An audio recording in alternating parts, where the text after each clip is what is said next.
దేవునికి మహిమ కలుగును గాక. దేవుడు ఎంత గొప్ప దేవుడు అంటే, ఇప్పుడు మనము ఆయన పనులు చేస్తే ఏమొచ్చినా రాకపోయినా మన పనులు ఆయన చేస్తాడు.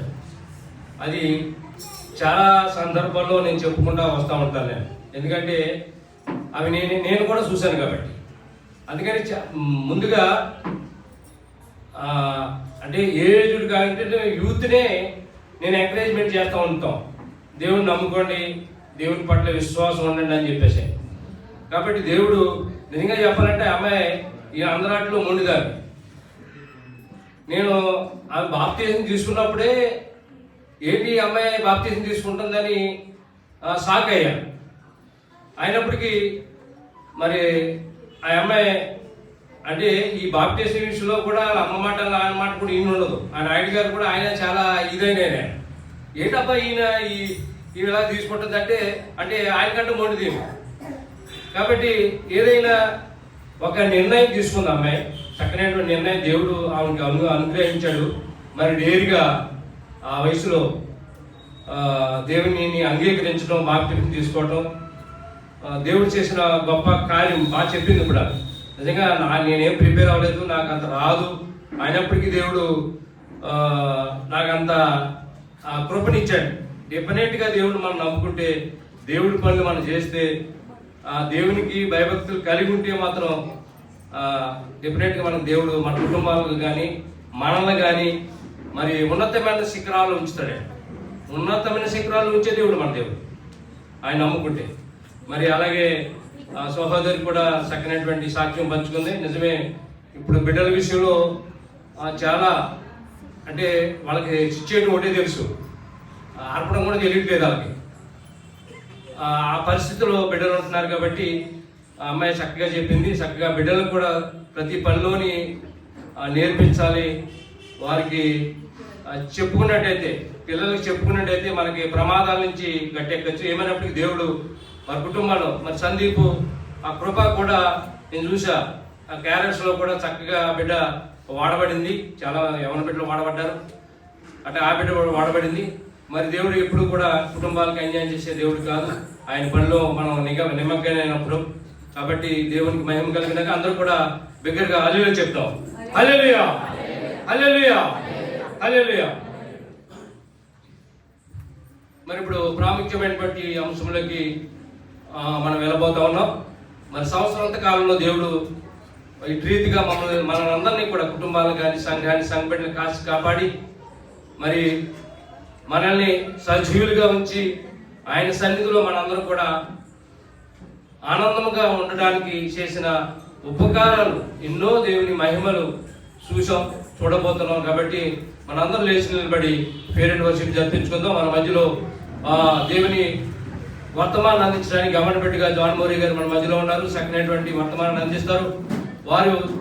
వారికి చక్కనటువంటి వర్తమానాన్ని అందించిన దేవుని శక్తిని, బలాన్ని దయచేసి మరి వారు మనం చెప్పిన మాటల్ని మనం నెవరు వేసుకునేలాగా మనం కూడా ఉండి దేవుని శక్తిని మరి ఆయన మహిమను మన మధ్యలో తీసుకురాగిన చివరి వారంలో ఉన్నాం. కాబట్టి మరి సంవత్సరంలో చేసినటువంటి దేవుని మేలు మనం గుర్తు చేసుకుని ఫేర్వెల్ వర్షిప్ జరిపించుకుందాం. మన మధ్యలో ప్రసాద్ గారు ఉన్నారు, వారి టీం ఉన్నారు. వారి ముందుకు వచ్చినట్టయితే వర్షిప్ జరిపిస్తారు. వారితో కూడా మనం అందరం సహకరించి ముందుకు కొనసాగుతాం. ప్రభు చిత్తం చెప్పిన మరి జాన్ మోరీ గారికి సమయాన్ని అందజేస్తూ ఉన్నాం. అందరికీ ప్రైజ్ ది లార్డ్. ఈ సమయంలో మనం అందరం కలిసి దేవాది దేవుని ఆరాధించుకుందామండి.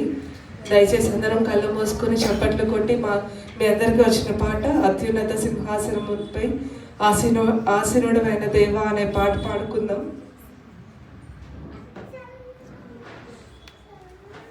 ఆశ్చర్యకరుడా స్తోత్రం,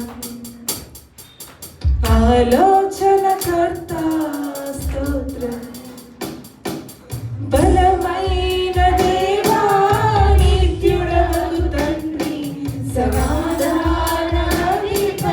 స్తోత్రం. అందరం పాడదామండి. బలమైన దేవా నిత్యుడవు తండ్రి, సమాధానాధిపతి స్తోత్రం. హల్లెలూయా,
తండ్రి నమ్మలేని వందనాలు స్తుతి స్తోత్రాలు ప్రభా.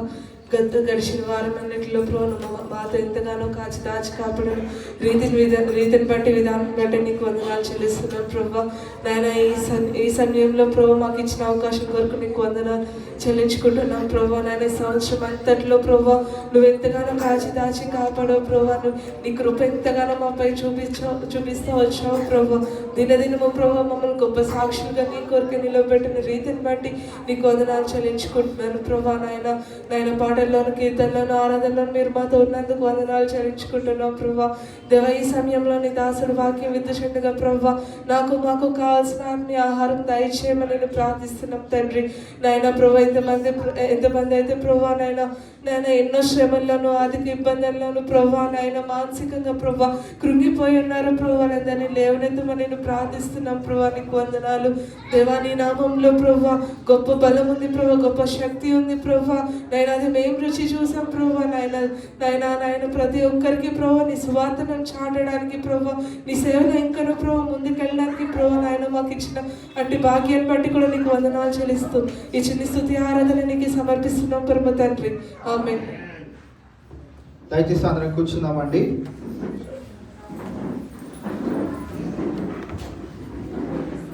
ఈ నెలలోని 30వ తారీఖు ఉదయం 11 గంటలకి భారతీ నరసింహ గారి గృహం యందు ప్రార్థన కూడా ఉంటుంది. వాళ్ళ కుమారుడు మరి ప్రభునందు నిద్రించడం జరిగి ఉన్నది. మరి కుటుంబ ఆదరణ కొరకు వారి కుటుంబ క్షేమం కొరకు మనమందరము వారి గృహం మందు జరిగి ఆరాధనలో పొందుదాం. వారి గృహం సురారంలో ఉంటుంది. సో మరి వెళ్ళలేనటువంటి వారందరూ 10:30 చర్చ్ దగ్గరికి రాగలిగినట్లయితే వారి గృహం యందు జరిగే మరి ఆ యొక్క ప్రార్థనలో మనం అందరము పాలిభాగస్లం అవ్వచ్చు కనుక మీరు అందరు గమనించుకోండి. ఈ నెల 30వ తారీఖున వారి కుటుంబంలో జరిగే ఆదరణ కూడికలు కూడా పొందవలసిందిగా ప్రభు పేరట మీకు తెలియజేస్తా ఉన్నాం.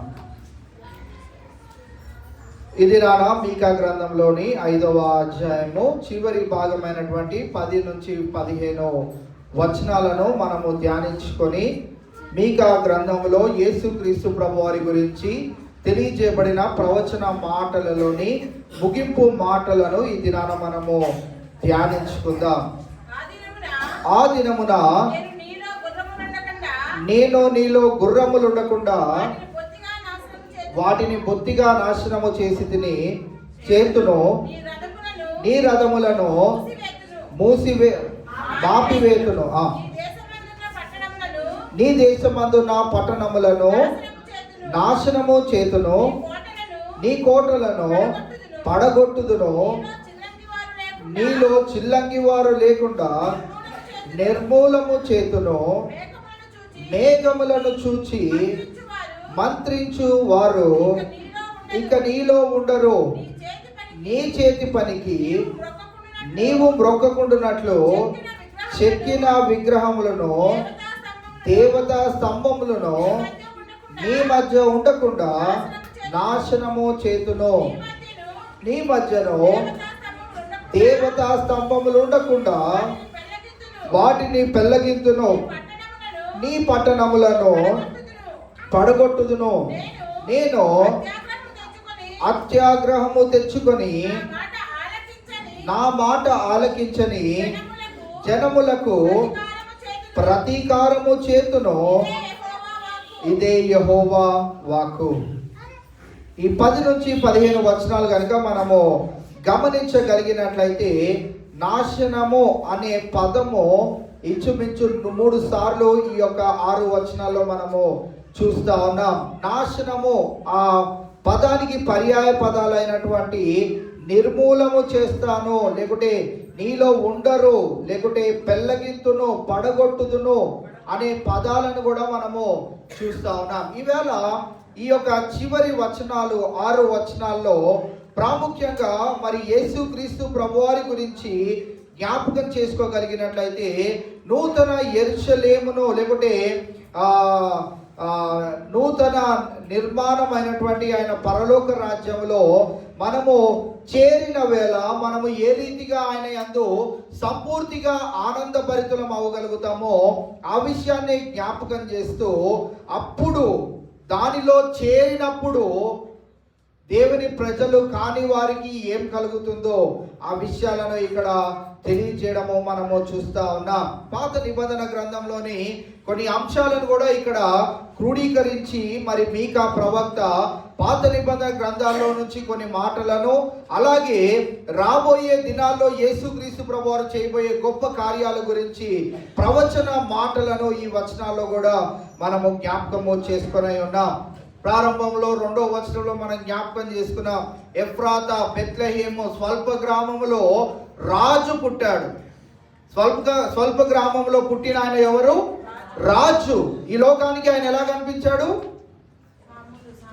మామూలు సామాన్యమైన బలహీనమైన వ్యక్తిగా ఆయన అందరికీ కనిపించాడు. నేడు ఈ దినాన ఆయనను నేను ఎలా కనుగొనాలి అని అంటే, రాబోయే దినాల్లో ఆయన భూలోకానికి ఎలా రానై ఉన్నాడో ఆ విధంగానే ఆయనని కనుగొనవలసిన వారమై ఉంటా ఉన్నాం. సో ఆయన రాజుల రాజుగా తిరిగి రానై ఉన్నాడు. ఆయన ఎక్కడ పుట్టాడంట? స్వల్ప గ్రామంలో పుట్టాడు. ఆయన 3-4 వచనాల్లో ఎటువంటి దేవుడుగా ఉన్నాడు? పోషించే దేవుడుగా ఉంటా ఉన్నాడు. 5-6 వచనాల్లో రక్షించే దేవుడుగా ఉంటా ఉన్నాడు. 7-9 వచనాల్లో మన మధ్యలో ఉండే దేవుడుగా ఆయనను మనం చూస్తా ఉన్నాం. సో ఇవాళ చివరిగా మనము గమనించగలిగినట్లయితే ఈ 10-15 వచనాల్లో సాతానును ఓడించి విజయమునిచ్చే దేవుడు. ఈ లోకపు అధికారి ఎవరు? సాతాను. వాడు ఎంతసేపు మనల్ని ఏం చేయాలని ప్రయత్నం చేస్తాడు? ఓడించాలనే ప్రయత్నం చేస్తాడు. మీరు బాగా గుర్తుంచుకోవాలి, మన జీవితంలో పడిపోతున్నాము, పతనానికి వెళ్ళిపోతున్నాము, ఓడిపోతున్నాము అని అంటే సాతానుడు జ్వరపడ్డాడు అనే విషయాన్ని మనం గమనించాలి. సాతాను జ్వరపడ్డ వేళ మనం ఏం చేయాలి? పడిపోతున్న వేళ లేపబడ్డానికి ప్రయత్నం చేయాలి. ఎవరికైనా ఫీవర్ వచ్చింది అనుకోండి, ఆ ఫీవర్లో ఉన్న వారిని ఒక 2 రోజులు చూస్తారు. టెంపరేచర్ తగ్గినా తగ్గకపోయినా 2 రోజుల తర్వాత నుంచి వాళ్ళని ఏమంటారంటే, ఎప్పుడు ఇదే గదిలో అదే బెడ్ మీద ఉండకరా, హాల్లో కన్నా వెళ్ళు, కిచెన్ రూమ్లో కన్నా వెళ్ళు, లేకపోతే అలా బయట కన్నా తిరిగేసిరా అని అంటారు. ఎందుకంటారు? అదే వాతావరణంలో 2 రోజులు కాదు కదా, వారం రోజులు ఉన్నా జ్వరం తగ్గినా కానీ 2 రోజులు అలవాటు పడ్డాడు. దేనికి? ఆ మంచానికి, ఆ పడుకోవడానికి, ఆ నీరసానికి అలవాటు పడ్డాడు కనుక ఓ వారం రోజులు ఉన్నా కానీ ఆ జ్వరం తగ్గదు. అదే గదిలో ఉండి అదే మంచాన్ని చూస్తూ ఉంటే. అందుకే చాలా మంది ఏమంటారంటే వాతావరణం మారినట్లుగా ఉంటుంది అని. ఎవరైనా గృహాల్లో కూడా ఎవరైనా చనిపోయినప్పుడు మీరు ఇక్కడే ఉండకండి, ఇంట్లోనే ఉండకండి, మీకు అవే జ్ఞాపకాలు వస్తూ ఉంటాయి, మీకు మనసు మారినట్టు ఉంటుంది, మా ఇంటికి రండి, మీ ఇంటికి రండి అని చాలా మంది వాతావరణాలు మార్పు వలన ఒక నూతనమైన కార్యం జరుగుతుందని మనం భావిస్తూ ఉంటాం. నేడు ఈ దినాన అపవాది లోకములో మనం జీవిస్తున్నాం అనే విషయాన్ని మనం జ్ఞాపకం చేసుకుంటూ ఇక్కడ యేసుక్రీస్తు ప్రభువారు ఏం జ్ఞాపకం చేస్తా ఉన్నాడు అని అంటే, ఆయన సాతానును ఓడించి విజయాన్ని మనకి చేకూర్చే దేవుడుగా ఉంటా ఉన్నాడు. అందుకే ఇక్కడ పదాలని మనము నాశనం అని చూస్తా ఉన్నాం. కానీ ఆ నాశనం ఎవరికి అని అంటే 15వ వచనాన్ని మనం చూసినట్లయితే, నేను అత్యాగ్రహము తెచ్చుకొని నా మాట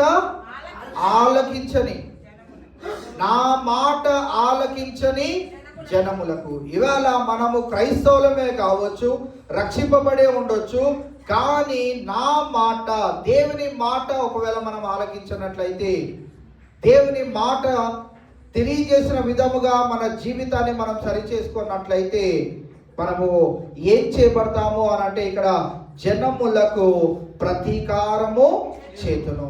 ఇవాళ మనము ఈ విషయాన్ని జ్ఞాపకం చేసుకుంటూ మొట్టమొదటి వచనాల నుండి మనం 10వ వచనం నుండి మనం చూసుకుంటూ వెళ్ళగలిగినట్లయితే ఒక్కొక్కటిగా ఈ శత్రువు యొక్క బలాతిశయములన్నిటినీ దేవుడు నాశనం చేస్తూ రావడం మనం చూస్తా ఉన్నాం. మొట్టమొదటిగా శత్రువు యొక్క బలం ఎక్కడుందో చూడండి. ఆ దినమున నేను నీలో గుర్రములు ఉండకుండా వాటిని బొత్తిగా నాశనము చేతును, నీ రథములను మాపివేతును. మొట్టమొదటిగా మనుషుని యొక్క బలము ఎక్కడ ఉంది అని మనం జ్ఞాపకం చేసుకోవాలనంటే, మనుషుని యొక్క బలము గుర్రములలో, రథములలో. ఇవి ఎప్పుడు వాడతారు? యుద్ధాలలో వాడతారు. అంటే యుద్ధ నైపుణ్యము కలిగిన వారు వాడే పరికరాలలో ఈ గుర్రాలు, రథాలను మనము చూస్తా ఉన్నాం. వాటిని దేవుడు ఏం చేయనై ఉన్నాడు అని అంటే ఆ బలమంతటిని దేవుడు నాశనం చేయనై ఉన్నాడు. ఇవాళ మన జీవితాల్లో గుర్రాలను మనం చూడట్లేదేమో, రథాలతో మనతో ఎవరు పోరాడట్లేదేమో, కానీ అటువంటి భయంకరమైనటువంటి బలము కలిగిన వారు అనేకులు మనకి ఎదురుపడతా ఉంటారు మన జీవితాలలో. మన ఉద్యోగ స్థలాల్లో కావచ్చు, మన వ్యాపారంలో కావచ్చు, మన గృహాల్లో కావచ్చు, మన పిల్లలు స్కూల్కి వెళ్ళే విషయంలో కావచ్చు, కాలేజీలో కావచ్చు, ఎలాంటి ప్రాంతంలోనైనా ఇటువంటి బలాతిశయము కలిగిన వారు మనకు ఎదురు పడుతున్న వేళ మనము జ్ఞాపకం ఉంచుకోవాల్సింది ఏంటి అని అంటే నా దేవుడు నాకు విజయాన్ని చేకూరుస్తాడు. అందుకే చాలా సార్లు ఎవరైనా మోటివేట్ చేయడానికి బాగా వాడే పదం ఏంటిది అని అంటే బీ పాజిటివ్ అని అంటారు. ఏమని అంటారు చెప్పండి?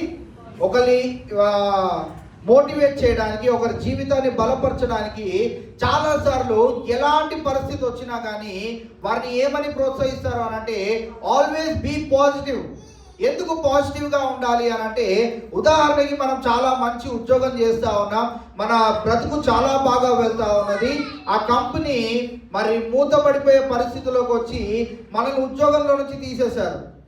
ఏమవుతుంది చెప్పండి? అప్పుడు వెంటనే చాలా ఉన్నతమైన స్థితిలో ఉన్న మనము హఠాత్తుగా నేల మీదకి పడిపోతాం.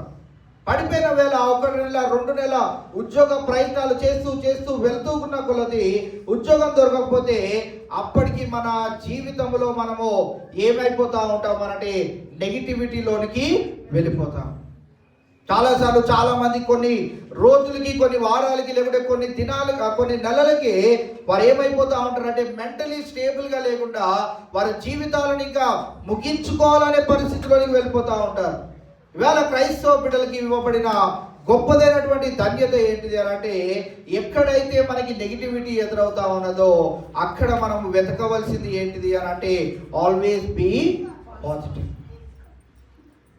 నాశనము మన జీవితంలో వెంటాడుతున్నప్పటికీ మనం అక్కడ కూడా ఏం వెతుక్కోవాలి అని అంటే దేవుని యొక్క బలమైన హస్తము మనకి తోడుగా ఉండి మనం లేవనెత్తుతుంది అనే విషయాన్ని మనం కనుగొనాలి. ఇవాళ ఈ నాశనానికి మరి వేరే పదాన్ని కనుక మనం చూడగలిగినట్లయితే విజయముగా మనము గమనిస్తా ఉన్నాం. సో ఇవాళ సాతానుడు మన జీవితాలను నాశనానికి గురి చేస్తూ ఉంటాడు. దేవుడు మన జీవితాలను విజయానికి నడిపిస్తూ ఉంటాడు. అది దేవుని యొక్క లక్షణము, సాతాను యొక్క లక్షణము పడద్రోయబడుట. ఇవాళ మనము పడిపోతున్న కొలది సంవత్సర కాల వ్యవధిలో మనం ఒకవేళ పడిపోతూ వస్తూనే ఉన్నట్లయితే మనం జ్ఞాపకం ఉంచుకోవాల్సింది ఏంటి అని అంటే మనం బాగా ఎవరిని హత్తుకొని ఉన్నామంటే సాతానునే హత్తుకొని ఉంటాం. సాతానుని మనం ఎంతసేపు హత్తుకొని ఉంటామో అప్పుడు వరకు దేవుడిచ్చే విజయము మన కళ్ళకు కనపడదు. మన మనోనేత్రములు మూసివేయబడతా ఉంటాయి. దేవుడు చేసే కార్యములు మన జీవితాల్లో ఏవి కనపడవు. ఇవాళ మనము జ్ఞాపకం చేసుకోవాల్సిన ప్రాముఖ్యమైన విషయం ఏంటిది అంటే దేవుడు సాతాను యొక్క ఏ బలమైనా కానీ దానిని నాశనం చేయడానికి సిద్ధంగా ఉండి ఎన్నో విజయం వైపు నడిపించడానికి ఆయన ఆశపడుతున్న వేళ మనము విజయాన్ని చూసేవారిగా, విజయాన్ని పొందుకొని ఆ యొక్క మనసును కలిగిన వారిగా మనం జీవించాలని దేవుడు మన నుండి కోరుకుంటా ఉన్నాడు. జకరియా గ్రంథము 9వ అధ్యాయము 10వ వచనాన్ని ఒకసారి మనం చదివినట్లయితే ఎఫ్రాయిములో రథములుండకుండా నేను చేసేదను, యెరూషలేములో గుర్రములు లేకుండా చేసేదను, యుద్ధపు విల్లు లేకుండా పోవును, నీ రాజు సమాధాన వార్త అన్యజనులకు తెలియజేయును. సముద్రము నుండి సముద్రము వరకు యూఫ్రటీసు నది మొదలుకొని భూదిగంతముల వరకు అతడు ఏలును. యేసుక్రీస్తు ప్రభువారు యెరూషలేము పట్టణంలోనికి ఒక చిన్న గాడిద మీద రానయ్యున్న యొక్క సందర్భం గురించి జకరియా భక్తుడు ప్రవచన పూర్వకంగా తెలియజేస్తున్న ఈ మాటలలో 9వ అధ్యాయం 9వ వచనంలో ఆ మాటలు మనం చూస్తాం. చాలా సార్లు ఈ మాటలను మనం చదువుకుంటా ఉంటాం కదా. సీయోను నివాసులారా బహుగా సంతోషించుడి, యెరూషలేము నివాసులారా ఉల్లాసముగా ఉండుడి. నీ రాజు నీతిపరుడును రక్షణ గలవాడును దీనుడనై గాడిదను గాడిద పిల్లను ఎక్కి సియోను యొద్దకు వచ్చుచున్నాడు. అంత దీనమైనటువంటి స్వల్ప గ్రామంలో పుట్టిన ఆ యొక్క రాజు ఎలాంటి కార్యము చేస్తున్నాడంట? 10వ వచనంలోనికి వచ్చేటప్పటికి నీ రాజు సమాధాన వార్త అన్యజనులకు తెలియజేయును. ఇవాళ మనందరి జీవితాల్లో దేవుడు కలుగు చేసిన సమాధానకరమైనటువంటి వార్త ఏంటిది అంటే ఆయన పరలోక రాజ్యంలో నీకు నాకు స్థానము. ఇంకా దానికి మించి ఏం లేదు మనకి. ఆయన ఇచ్చిన సమాధానం వార్త ఏంటిది? శుభవచనం ఏంటిది అలాంటి ఆయనను నమ్ముకున్న వారిని ఆయన తన రాజ్యంలో చేర్చుకోవడమే. నేడు ఈ దినాన మనం జ్ఞాపకం చేసుకోగలిగినట్లయితే అన్య జనాంగమైన మనకి దేవుడు ఇంటి గొప్ప ధన్యతను అనుగ్రహిస్తూ మరి రథములు ఉన్న వారిని అలాగే గుర్రములు ఉన్న వారిని యుద్ధములు చేసే వారందరినీ వారు లేకుండా దేవుడు హతము చేయనై ఉన్నాడు అనే విషయాన్ని మనము జ్ఞాపకం చేసుకొని ఉన్నాం. సో ఇవాళ మనము దేవుని మనం ఎప్పుడు మనం మదిలో ఉంచుకోవాలి. మనం ఎప్పుడు కూడా మన పరిస్థితులను మనం జ్ఞాపకం చేసుకుంటూ మనం మదిలో ఉంచుకున్నాం అనుకోండి, కృంగిపోతూ నలిగిపోతూ ఏ పని చేయలేని పరిస్థితిలో ఉంటాం. నేను నా జీవితంలో కూడా నేను చాలాసార్లు ఇలాంటి ఏదన్నా పరిస్థితుల్లో ఏదన్నా చిన్న టెన్షన్ కానీ ఏదన్నా వచ్చిందంటే వెంటనే నేను ఏం చేస్తాను అని అంటే అది నా మనసులో నుండి నా ఆలోచనలో నుండి నా తలంపుల్లో నుండి ఎంత త్వరగా పోవాలో అంత త్వరగా పోయేటట్టు నేను ప్రయత్నం చేస్తాను. దాన్ని ఎక్కువసేపు నేను ఉంచుకోను.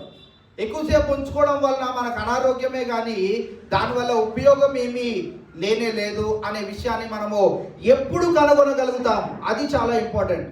చాలా మంది ఇది కనుగొనలేకనే కృంగిపోవడము, నలిగిపోవడము, బేజారిపోవడము, సాతానికి వారి జీవితాలను అప్పజెప్పేయడం జరుగుతూ ఉన్నది.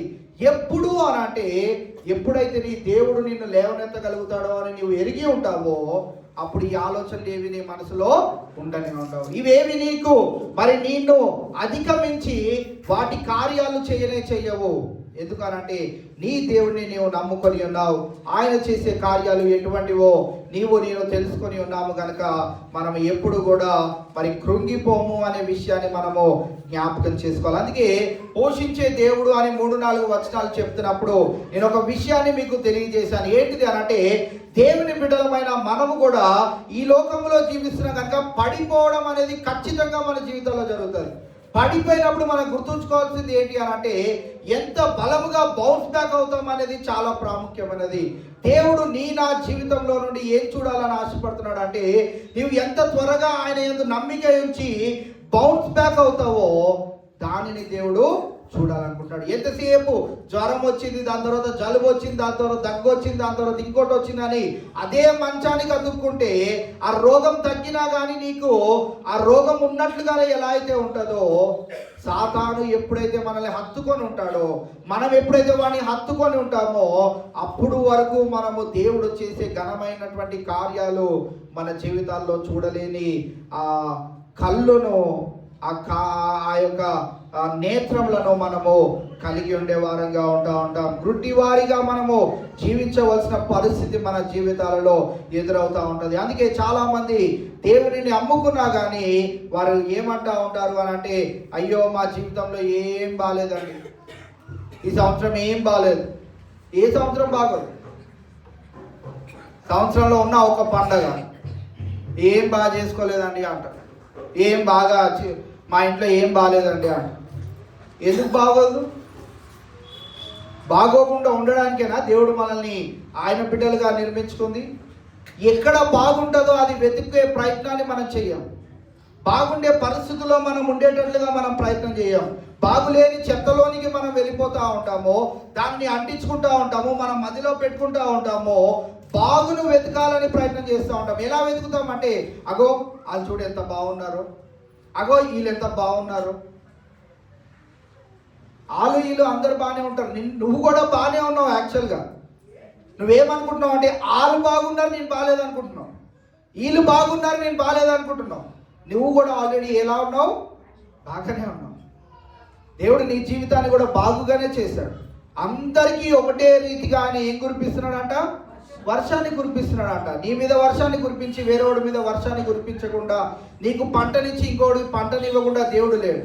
దేవుడు ఎప్పుడు కూడా అన్యాయస్తుడు కానే కాదు. అందరికీ ఆయన న్యాయము తీర్చే దేవుడే. సో ఈవేళ మనం జ్ఞాపకం ఉంచుకోవాల్సింది ఏంటి అని అంటే, ఆయన మన బ్రతుకులను కూడా బాగుగానే ఉంచాడు. బాగుగా ఉంచిన ఆ యొక్క 10% అయినా కానీ అదే వెతకడానికి, దాంట్లోనే ఉండడానికి నువ్వు ప్రయత్నం చేయగలిగినట్లయితే దేవుడు 100% చేయబోయే కార్యాన్ని నీవు నేను రుచి చూడగలుగుతాం. అది దేవుడు అద్భుతమైనటువంటి కార్యము. మన వలన ఏది సాధ్యము కాదు అనే విషయాన్ని కూడా మనము జ్ఞాపకం చేసుకోవాలి. నేనేదో చెయ్యాలి, నేనేదో పొందుకోవాలి, నా బలముతో నేనేదో నిరూపించాలి అని మనం ప్రయత్నం చేసినట్టయితే దాని వలన ఏది మనము చెయ్యలేము. కానీ దేవునికి సమస్తము మనము అప్పచెప్పినప్పుడు దేవుడు మన జీవితాల్లో ఎటువంటి ఘనమైనటువంటి కార్యాలు చేయగలుగుతాడో మనము చూడగలుగుతాం. సో ఈవేళ మనం జ్ఞాపకం ఉంచుకోవాల్సింది ఏంటి అని అంటే, దేవుడు వాటన్నిటినీ నీ ఎదుట నుంచి తీసివేసి నీకు నాశనానికి బదులుగా విజయాన్ని చేకూర్చడానికి సిద్ధంగా ఉన్నాడు. కనుక విజయం ఇచ్చే దేవుని వైపే మనము ప్రతి దినము ప్రతి క్షణము చూసేవారిగా ఉండాలని మీకు జ్ఞాపకం చేస్తా ఉన్నాం. 11వ వచనంలో ఏం నాశనం చేస్తున్నాడు చూడండి.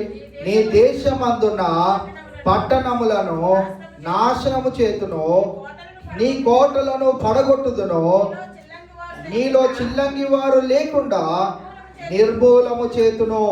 మొదటి 10వ వచనంలో ఏం చూసామంటే, ఇంటి బయట ఉండే వాటిని దేవుడు నాశనం చేశాడు. మన ఇంటి చుట్టూ మన ఇరుగు పొరుగు వారితో ఉండే ఆ యొక్క వివాదాలన్నింటిలో నుంచి దేవుడు మనకి విజయాన్ని కలుగజేయడమే కాదు, ఇప్పుడు ఎక్కడికి వచ్చింది అనంటే 11వ వచనంలో, నీ దేశమందున్న పట్టణములను నాశనము చేసేదను, నీ కోటలను పడగొట్టుదును, నీలో చిల్లంగి వారు లేకుండా నిర్మూలము చేతును. మనల్ని కృంగదీసే వారిని కూడా దేవుడు నాశనము చేస్తాడు. దాని గురించి మనము ఏమాత్రము చింతించిన అవసరం లేదనే ప్రాముఖ్యమైన విషయాన్ని మనము జ్ఞాపకం చేసుకోవాల్సిన వారమై ఉంటా ఉన్నాం. యెషయా గ్రంథము 6వ అధ్యాయము 11వ వచనాన్ని కనుక మనం చూసినట్లయితే, యెషయా గ్రంథం 6వ అధ్యాయం 11వ వచనం, ప్రభువా ఎన్నాళ్ళ వరకని నేను అడుగగా ఆయన నివాసులు లేక పట్టణములను, మనుషులు లేక ఇండ్లను పాడవు వరకును, దేశము బొత్తిగా పీడగు వరకును యెహోవా మనుషులను దూరముగా తీసుకొని పోయినందున దేశములో నిర్జనమైన స్థలములు విస్తారమగు వరకును అలాగున జరుగును. ఇక్కడ మనము గమనించగలిగినట్లయితే 11వ వచనంలో ఏమంటున్నాడు? నివాసులు లేక పట్టణములు, మనుషులు లేక ఇండ్లు. వీటిని కూడా మనము గమనించగలిగినట్లయితే దేవుడు మరి ఎలాంటి కార్యము చేయబోతున్నాడు అనే విషయాన్ని కనుక మనం చూసినట్లయితే, మనకి ఇబ్బందికరంగా ఉన్న వారిని, మనల్ని ఇబ్బంది పెట్టే వారిని దేవుడు మన నుండి తీసివేనే ఉన్నాడు అనే విషయాన్ని మనం ఈ యొక్క వచనంలో గుండా మనము చూడగలుగుతా ఉన్నాం. ఐడిపిఎల్ కాలనీలోకి కనుక మీరు వెళ్ళగలిగినట్లయితే చాలామంది ఉన్నారు. మా మమ్మీ వాళ్ళు కూడా వాళ్ళు ఉద్యోగం చేస్తున్న టైంలో వాళ్ళు మా పెద్దమ్మ వాళ్ళు ఉండేవారు ఐడిపిఎల్ కాలనీలో. అప్పుడు చాలా బాగుండేది. ఇప్పుడు ఐడిపిఎల్ కాలనీలోకి వెళ్తే ఇంకా ఉన్నారు కొంతమంది నివాసం చేస్తున్నారు. కానీ వాళ్ళ ఇల్లులు ఎలా ఉంటాయి అని అంటే, గోడల్లో నుంచి మొక్కలు వచ్చేస్తాయి. గోడల్లో నుంచి మొక్కలు వస్తే వర్షాకాలంలో ఇంట్లో పాములు ఉంటాయి. చాలా గందరగోళంగా ఉంటుంది. చాలా ఇల్లులు ఉన్నాయి కానీ వాడకంలో లేని ఇల్లులుగా ఉన్నాయి. అది పట్టణంగా పెద్ద, మీరు ఎప్పుడైనా మ్యాప్లో ఏదైనా క్యాబ్ కానీ ఏదైనా బుక్ చేసినప్పుడు బాలనగర్ నుంచి ఒకవేళ మన క్యాబ్ వస్తుంది అనుకోండి, ఆ పక్కనే చూస్తే మంచి గ్రీనరీగా కనపడుతుంది. చాలా పెద్ద స్థలము. ఐడిపిఎల్ నుంచి హెచ్ఏఎల్ కాలనీ ఇంచుమించు బాలనగర్ వరకు అది పెద్ద కాలనీగా మనకు కనపడుతుంది. కానీ దాంట్లో చాలా ఎలా ఉంది అని అంటే దేనికి పనికిరానటువంటిదిగా ఉంటా ఉన్నది. ఒకరోజు సురేష్ అన్న ఎవరో అంటా ఉన్నారు, అంత వేస్ట్ స్థలం అలా ఉంచే బదులు గవర్నమెంట్ ఇల్లులు కట్టి ఇల్లు లేని వాళ్ళకి ఇస్తే ఎంత బాగుంటుంది ఇసి అని అంటారు. ఈ రోజున అలాగా మన జీవితాన్ని కూడా మనం జ్ఞాపకం చేసుకోగలిగినట్లయితే దేవుడు మన జీవితాల్లో కూడా అటువంటి వారిని లేకుంటే అటువంటి జనాంగాన్ని లేకుండా మన నుండి వారిని తొలగించేటట్లుగా దేవుడు నిర్మూలము చేస్తాను అని వాగ్దానం ఇవ్వడం మనము చూస్తా ఉన్నాం. సో ఇవాళ చాలా విషాదకరమైనటువంటి పరిస్థితి ఏంటి అని అంటే యేసుక్రీస్తు ప్రభువారు ఎత్తబడిన తర్వాత, సంఘాన్ని ఎత్తబడిన తర్వాత శ్రమలు వచ్చిన ఆ యొక్క వేళ చాలా మంది నమ్ముకొని ఇంకా చివరి క్షణం అక్కడి నుంచి ప్రారంభం అవుతుంది. అక్కడి నుంచి దేవుని యొక్క పరిపాలన మొదలవుతూ ఉంటుంది. గోగు మాగోగు అనే ఒక యుద్ధం జరుగుతుంది. దాని తర్వాత నుంచి శత్రువు సంపూర్తిగా నాశనం చేయబడతాడు. వాడు నరకంలోనికి త్రోసివేయబడతాడు. పరలోక రాజ్యంలో తన బిడ్డలతో పాటు నిత్యము అక్కడ ఆరాధన జరగడం మనం చూస్తూ ఉంటాం. అది ఒక దేవుని యొక్క సంఘటన. అయితే ఈ లోకంలో మన జీవితాల్లో కూడా దేవుడు చేసే కార్యము గురించి మనము చూస్తూ ఉన్నాం. చాలాసార్లు మన ఉద్యోగాల్లో ఎవరైనా మనకి ఇబ్బంది పెట్టినప్పుడు మనం అనుకుంటా ఉంటాం కదా, ఈ మేనేజర్ వెళ్ళిపోతే బాగుండు అని. అదే మంచి మేనేజర్ ఉన్నాడు అనుకోండి, స్రవంతి కూడా సాక్ష్యం చెప్తూ వాళ్ళ మేనేజర్ కూడా చాలా బాగా సపోర్ట్ చేసిందంట. నువ్వు ఏ జాబ్కి వెళ్ళాలనుకున్నా, ఎక్కడ ట్రై చేసుకోవాలనుకున్నా చేసుకో అమ్మా, నీకు ఫుల్ సపోర్ట్ నేను ఇస్తాను అని. అలాగా ఉంటేనే కానీ మనం ఎదగలేము. నువ్వు ఎలా మానేస్తావు, 3 నెలల వరకు నీకు టైం పీరియడ్ ఉంది, ఇక్కడే ఉద్యోగం చేయాలి, నీకు జీతం ఇవ్వము, చాలా ఇబ్బందులు పెడతారు. చాలా మందిని చాలా ఇబ్బందులు పెడతారు. అలాగా ఒకవేళ ఉన్నట్లయితే, ఒకవేళ మేనేజర్ కానీ టీమ్ లీడ్ కానీ అలా ఉన్నారు అనుకోండి, మనం వెంటనే ఏమంటాం అంటే వీడు వెళ్ళిపోతే బాగుండు అని. వెళ్ళిపోతే ఏమవుతుందని, మనకి ఆయన ఉండకపోతే ఏమవుతుందని, కొత్త వాళ్ళు వస్తారు మనకి బాగుంటుంది అని. ఆ కొత్త వాడు ఇంకా దరిద్రుడు అనుకోండి, ఎలా ఉంటుంది, ఆడేప్పుడు ఇక ఆడే పోవాలి, ఆడే పోతూ ఉంటారు ఇంకా. సో ఎప్పుడైనా కానీ మన జీవితాల్లో కూడా ఏమన్నా జరుగుతున్నప్పుడు, ఏమన్నా సంఘటనలు ఎదురవుతున్న వేళ మనం జ్ఞాపకం చేసుకోవాల్సిన ప్రాముఖ్యమైన విషయం ఏంటిది అని అంటే, సమస్తము మనము దేవునికి అప్పచెప్పగలిగినట్లయితే దేవుడు వారిని నిర్మూలన చేయగలుగుతాడనే విషయాన్ని మనము జ్ఞాపకం చేసుకోవాలి. మనల్ని దేవుడు ఆయన సొత్తుగా నిర్మించుకొని ఉన్నాడు అనే ప్రాముఖ్యమైన విషయాన్ని కూడా మనము జ్ఞాపకం చేసుకోవాలి. అందుకే పేరు పెట్టి నేను పిలిచి ఉన్నాను, ఏమన్నాడు, నీవు నా సొత్తు. మన పేరు మన తల్లిదండ్రులు పెట్టారనుకుంటాం మనం. దేవుడు ఆల్రెడీ ఆయన జీవగ్రంథంలో మన పేర్లు రాసేసాడు. మన పేర్లు ఏమన్నా కావచ్చు, అవన్నీ కూడా దేవుడు తన జీవగ్రంథంలో రాసుకుంటూ వస్తూ ఉన్నాడు. ఈవేళ మనము జ్ఞాపకం చేసుకోగలిగినట్లయితే ఆయన సొత్తుగా ఉన్న మనల్ని దేవుడు ఎల్లవేళలా విజయం వైపే నడిపిస్తూ ఉంటాడు. అది ఆయన యొక్క గుణలక్షణమై ఉంటా ఉన్నది. ఈవేళ 95వ కీర్తనలో కూడా మనం జ్ఞాపకం చేసుకున్న ప్రాముఖ్యమైన మాటల్లో మనం చూడగలిగినట్లయితే, రండి రండి రండి అని దేవుడు పిలుస్తూ ఉన్నాడు. ఈ లోకంలో దేవుని ఆలయంలోనికి కూడా మనము రావాలి. ఎందుకు రావాలి అని అంటే, ఆయనకు స్తుతియాగము చేయడానికి రావాలి. మనము దేవుని మందిరానికి ఎందుకు నడిపింపబడాలి అని అంటే, ఆయన చేసిన మేలు ఎంతో గొప్పవి కనుక ఆయనకి తిరిగి థ్యాంక్స్ చెప్పాలి. మన జీవితాల్లో కూడా మనకి హెల్ప్ చేశారు అనుకోండి, వెంటనే మనం ఏం చేస్తామనంటే, వాళ్ళు ఎక్కడున్నా కానీ, ఎక్కడున్నారో చెప్పండి, మీ ఇంటికి వస్తామని చెప్పి ఒక స్వీట్ బాక్స్ తీసుకొని వెళ్ళి థ్యాంక్స్ చెప్తాం. ఈ లోకంలో ఉన్న మనుషులే చిన్న చిన్న సహాయాలు చేసినప్పుడే వారికి థ్యాంక్స్ చెప్పడానికి మనం పరుగులు పెడుతున్నప్పుడు, దేవాది దేవుడు అనునిత్యము మనల్ని కాపాడుతూ వారములో రోజుల్లో 6 రోజులు నిర్విరామముగా ఆయన కిరీటము కింద, లేకుంటే ఆయన దయాహస్తము కింద నిన్ను నన్ను భద్రపరుచుకున్న వేళ మనం ఆయన మందిరానికి రావడమే కాదు, ఆయన మందిరానికి వచ్చి మనం ఏం చేయాలంట? థ్యాంక్స్ చెప్పాలి, కృతజ్ఞతాస్తుతులు చెల్లించాలి. ఆయన మహాదేవుడు అయి ఉన్నాడు. ఆయన గుణ లక్షణాలని మనం ఇతరులకు చాటి చెప్పేవారిగా ఉండాలి. నా జీవితంలో నేను ఆరాధిస్తున్న దేవుడు ఎటువంటి దేవుడు అంటే మహాదేవుడు. అంతేకాదు ఇంకో మాట కూడా అక్కడ రాయబడి ఉన్నది, మనందరి దేవుడు. ఈ లోకానికి యేసుక్రీస్తు ప్రభువారిని తండ్రి అయిన దేవుడు పంపించినప్పుడు ఆయన ఈ లోకాన్ని ప్రేమిస్తూ ఏమన్నాడు అని అంటే, దేవుడు లోకమును ఎంతో ప్రేమించాడు. లోకం అంతటిని ప్రేమించడం అంటే లోకములో ఉన్న ప్రతి ఒక్కరిని ఆయన ప్రేమిస్తా ఉన్నాడు. చెట్టును ప్రేమిస్తానే ఉన్నాడు, పక్షిని ప్రేమిస్తా ఉన్నాడే, అలాగే ప్రాకుతున్న వారిని, ఈదుతున్న వాటిని, అలాగే ఆయన స్వరూపంలో చేయబడిన మనలందరినీ కూడా ఆయన ప్రేమిస్తూనే ఉన్నాడు. అందుకే మనం ఎప్పుడు జ్ఞాపకం ఉంచుకోవాల్సిన ప్రాముఖ్యమైన విషయం ఏంటిది అని అంటే, కీర్తనలు ఎప్పుడైనా నేను చెప్పడానికి అవకాశం దొరికినా, లేదా ఏదైనా సందర్భాల్లో కీర్తనల నుంచి ఒక వచనం తీసుకున్నా నేనేం తెలియజేస్తూ ఉంటాను అని అంటే, ప్రకృతి మనకి తెలియకుండా ఆయనను స్తుతిస్తూ ఉన్నది. పక్షులు అలా ఎగురుతూ అవి అరుస్తూ ఉన్నాయి, అవి అరుస్తున్నాయని మనకు చిరాకేస్తుంది, కానీ మనకి తెలియదు అవి దేవునికి స్తుతి ఆరాధన చేస్తున్నాయని. చెట్లు అలా ఊగుతూ ఉన్నప్పుడు, చెట్లు అలాగా ఎదుగుతున్నప్పుడు మనకి తెలియదు, కానీ అవి దేవుని ఆరాధిస్తూ ఉన్నాయి. కొండలు ఆయన స్తుతిస్తాయని రాయబడి ఉన్నది బైబిల్ గ్రంథంలో. ఇవాళ ఆయన స్వరూపంలో చేయబడిన మనము విజయం వైపు మనల్ని తీసుకొని వెళ్ళే దేవాది దేవుణ్ణి ఏం చేయాలి అని అంటే, ఆయన దగ్గరికి వచ్చి ఆయనకు కృతజ్ఞతాస్తుతులు చెల్లించాలి.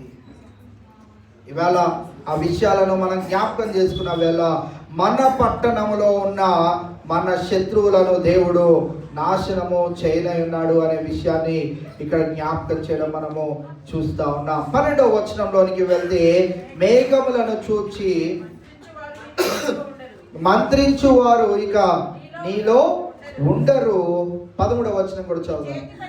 నీ చేతి పనికి నీవు మ్రొక్కకుండునట్లు చెక్కిన విగ్రహములను, దేవతా స్తంభములను నీ మధ్య ఉండకుండా నాశనము చేతును.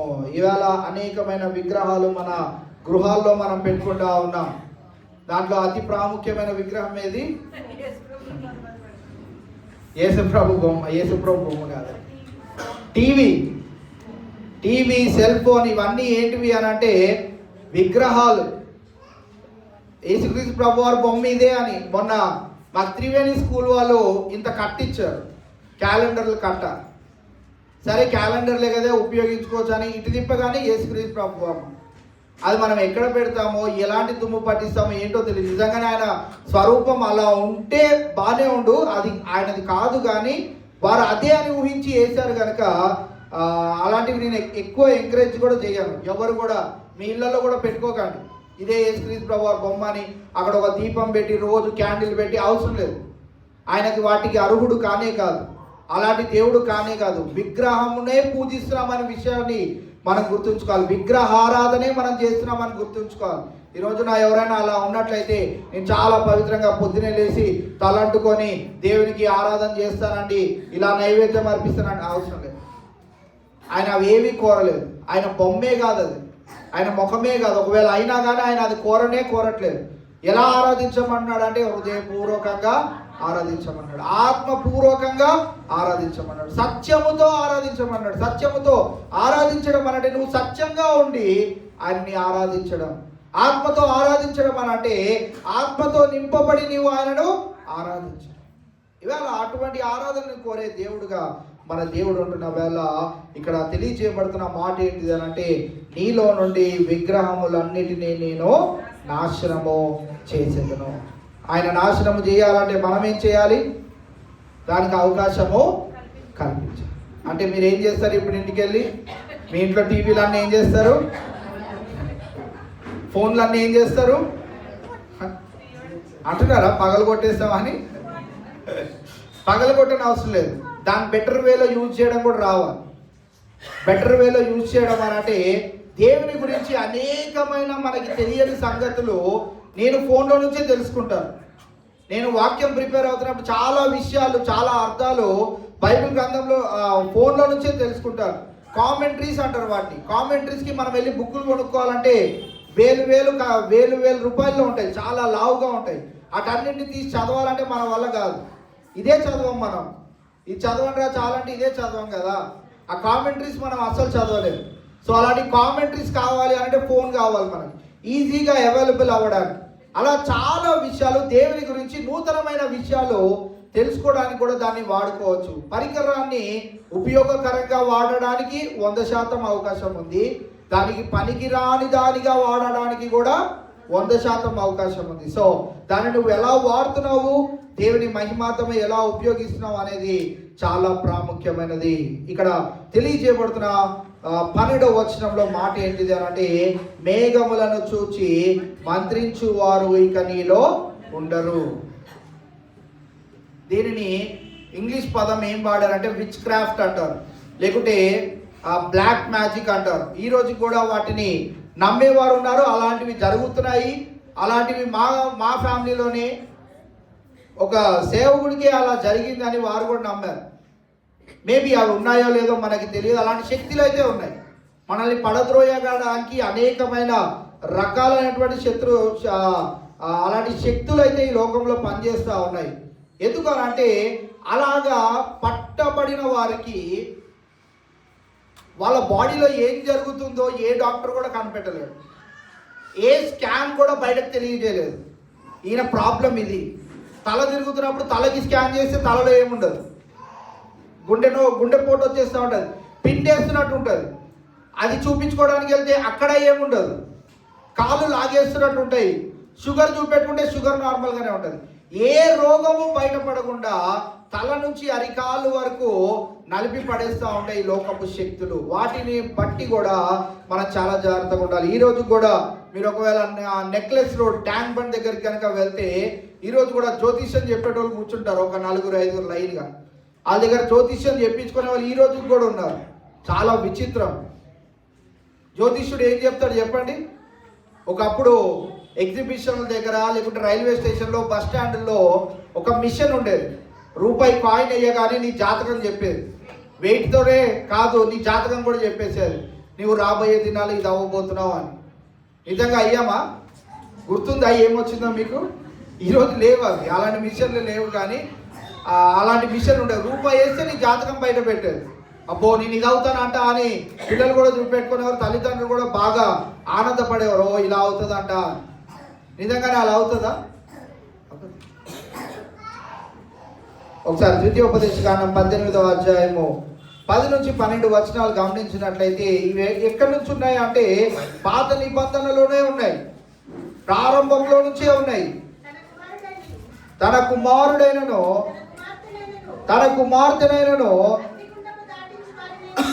అగ్నిగుండము దాటించు వానినైనను శకనము చెప్పు సోదగానినైనను మేఘ శకనములను గాని సర్పశకనములను గాని చెప్పు వానినైనను చిల్లంగి వానినైనను మాంత్రికునైనను ఇంద్రజాలకునైనను కర్ణ పిచాచి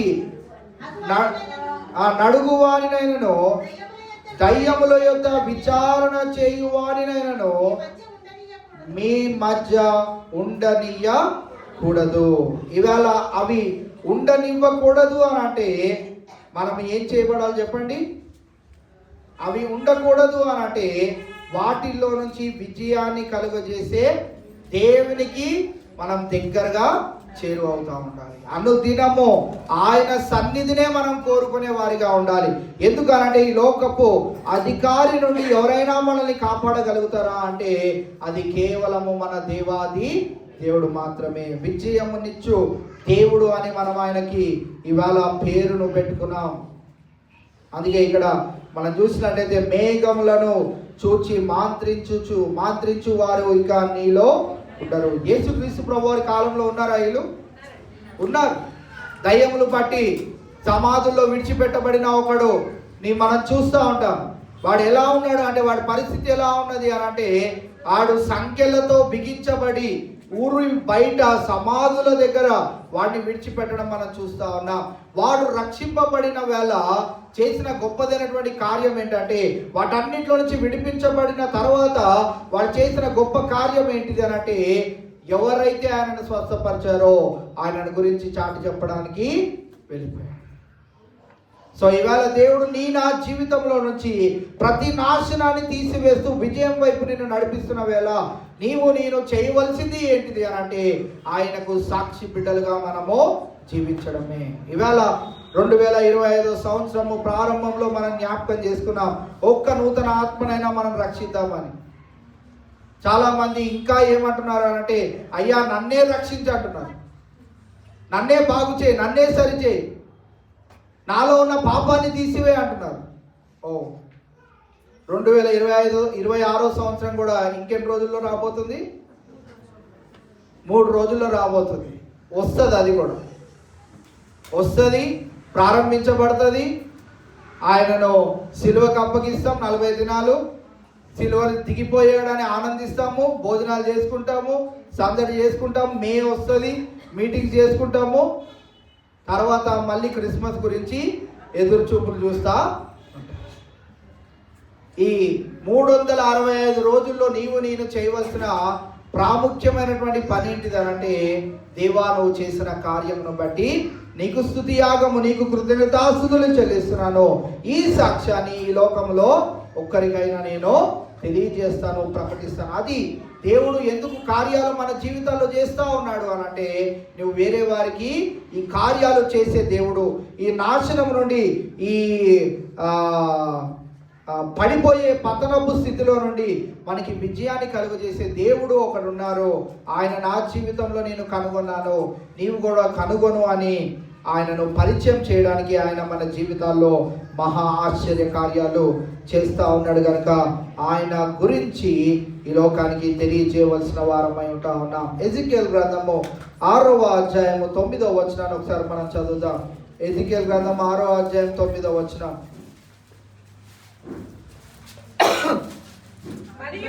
మరియు